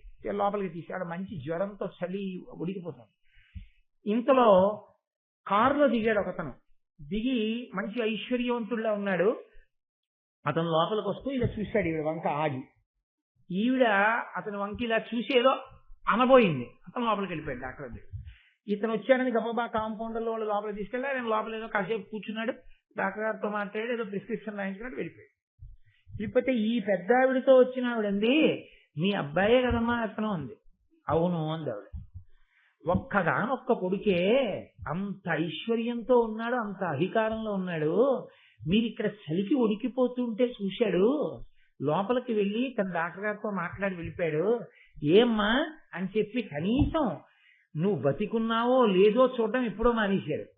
అమ్మ చలి జ్వరంతో ఉనికిపోతూ ఇక్కడ ఉందని చీపట్టుకు తీసుకెళ్ళలేకపోయాడు. అమ్మ అని అడగలేకపోయాడు. ఇలాంటి పిల్లాడు ఉంటే ఎంత చస్తే ఎంత అంటే వెంటనే జ్వరంతో ఉన్నావిడంటే అంత మాట అనకండి అమ్మా. బతికినంత కాలం బతికిశాను, నేను చచ్చిపోతే భూమికి బరువా, ఈ భూమికి ఇప్పుడు ఏమైనా లోటా, ఇబ్బంది లేదు. కానీ పిల్లాడిని అలా అనకండి, వాడు వృద్ధిలోకి రావాల్సిన వాడు. నేను తెల్లబోయానండి ఆ మాటకి. నిజంగా బతికితే ఎంత చస్తే ఎంతందని ఆవిడ ఒప్పుకోలేదు. అలా అనద్దండి అంతే. అది అమ్మ మనసు అంటే, అది అమ్మ అంటే. అమ్మ అంటే వాడికి శక్తి ఉంది పర్వాలేదు అంటావు. అయ్యి బాబోయ్ ఏం పర్వాలేదు కదా, ఏం పర్వాలేదు కదా, ఏం పర్వాలేదు కదా అంటూనే ఉంటుంది అమ్మ ఎప్పుడు. అందుకే మీరు చూడండి, విదేశాలు వెళ్ళిపోయి ఎన్ని కోట్లు గడించాడన్నది ఇంకెవరైనా చూడొచ్చేమో. కడుపు నిండా తింటున్నాడా లేదా, వేళ పట్టునా, వాడు సుఖంగా ఉన్నాడా, బాగా నిద్రపోతున్నాడా, ఇది చూస్తేనే అమ్మ. చూస్తుంది అమ్మ. అమ్మ అంటేనే ఆ లక్షణం ఉంటుంది. కాబట్టి ఆవిడ వెళ్ళి గరుత్మంతుడు నమస్కారం చేసి, అమ్మా నేను వెడుతున్నాను అమృతాన్ని తీసుకురావడానికి అంటే, అనిలుడు పక్ష్మయుగ్మము అమృతాంశుడు వీపు అనలుండు మస్తకంబు ఇనుడు సమస్త దేహమును ఎప్పుడు కాచుతునీ కభీష్టముల్ ఘనముగ చేయుచుండెడు జగన్నుత ఉన్నతయున్ జయంబు చేకునుమని ఇచ్చే దీవెనలు కోరి ఖగేంద్రునకున్ ప్రియంబునన్. అమ్మ ఆశీర్వచనం చేసింది. ఎదర యుద్ధానికి వెళ్ళి అమృతభాండం తెచ్చేయడం అంటే అదేదో ఓ కాగితం కలమ పట్టుకురావడం కాదు. వాళ్ళు అస్త్రములను శస్త్రములను ప్రయోగిస్తారు. పిల్లవాడి శరీరం ఎక్కడ సొక్కిపోతుందో అమ్మ మనసుని చూపిస్తున్నారు నాన్నయ్య. కాబట్టి ఆవిడంది ఆశీర్వచనం చేస్తూ, అనిలుడు పక్ష్మయుగ్మము, నాయన వాయువు సంతతము నీ రెక్కలను కాపాడుగాక, చంద్రుడు నీ వీపును పృష్ఠభాగమును రక్షించుగాక, అగ్ని నీ శిరస్సును రక్షించుగాక, సూర్యుడు నీ శరీరమునంతటినీ రక్షించుగాక. అమ్మ పెట్టిన రక్ష ఏదుందో అది సాక్షాత్ పరబ్రహ్మము చేసిన ఆశీర్వచనమే. అమ్మ నోటి వెంట వచ్చిన మాట నోటి వెంట వచ్చిన మాటే. అమ్మ ఆశీర్వచనం చేసింది అంటే అంగరక్ష కట్టించుకున్నట్టే లోకంలో. అందుకే అమ్మ ఆశీర్వదించడానికి అమ్మ శరీరంతో లేనివాడు ఏడవాలి, మిగిలిన వాడికి ఆ బాధ లేదు. అమ్మ అన్న మాటకి లక్షణం ఏమిటో మీకు ఒక్క మాట చెప్తాను, జ్ఞాపకం పెట్టుకోండి. ఒక మహాసభలో సన్మాన పత్రం ఇచ్చి గండపిండేరమో లేకపోతే చేతికి స్వర్ణకంకణమో వేశారనుకోండి, అందరంటారు అబ్బా ఏమి గొప్పవాడండి, ఎంత సభాపూజ్యతండి, స్వర్ణ కంకణం వేశారు మహానుభావుడికి, అంత గొప్ప సన్మాన పత్రం ఇచ్చారు, ఏం అదృష్టమో, ఏ జన్మలో ఏ పుణ్యం చేసుకున్నాడో అంత గొప్ప స్థాయిని పొందాడంటుంది.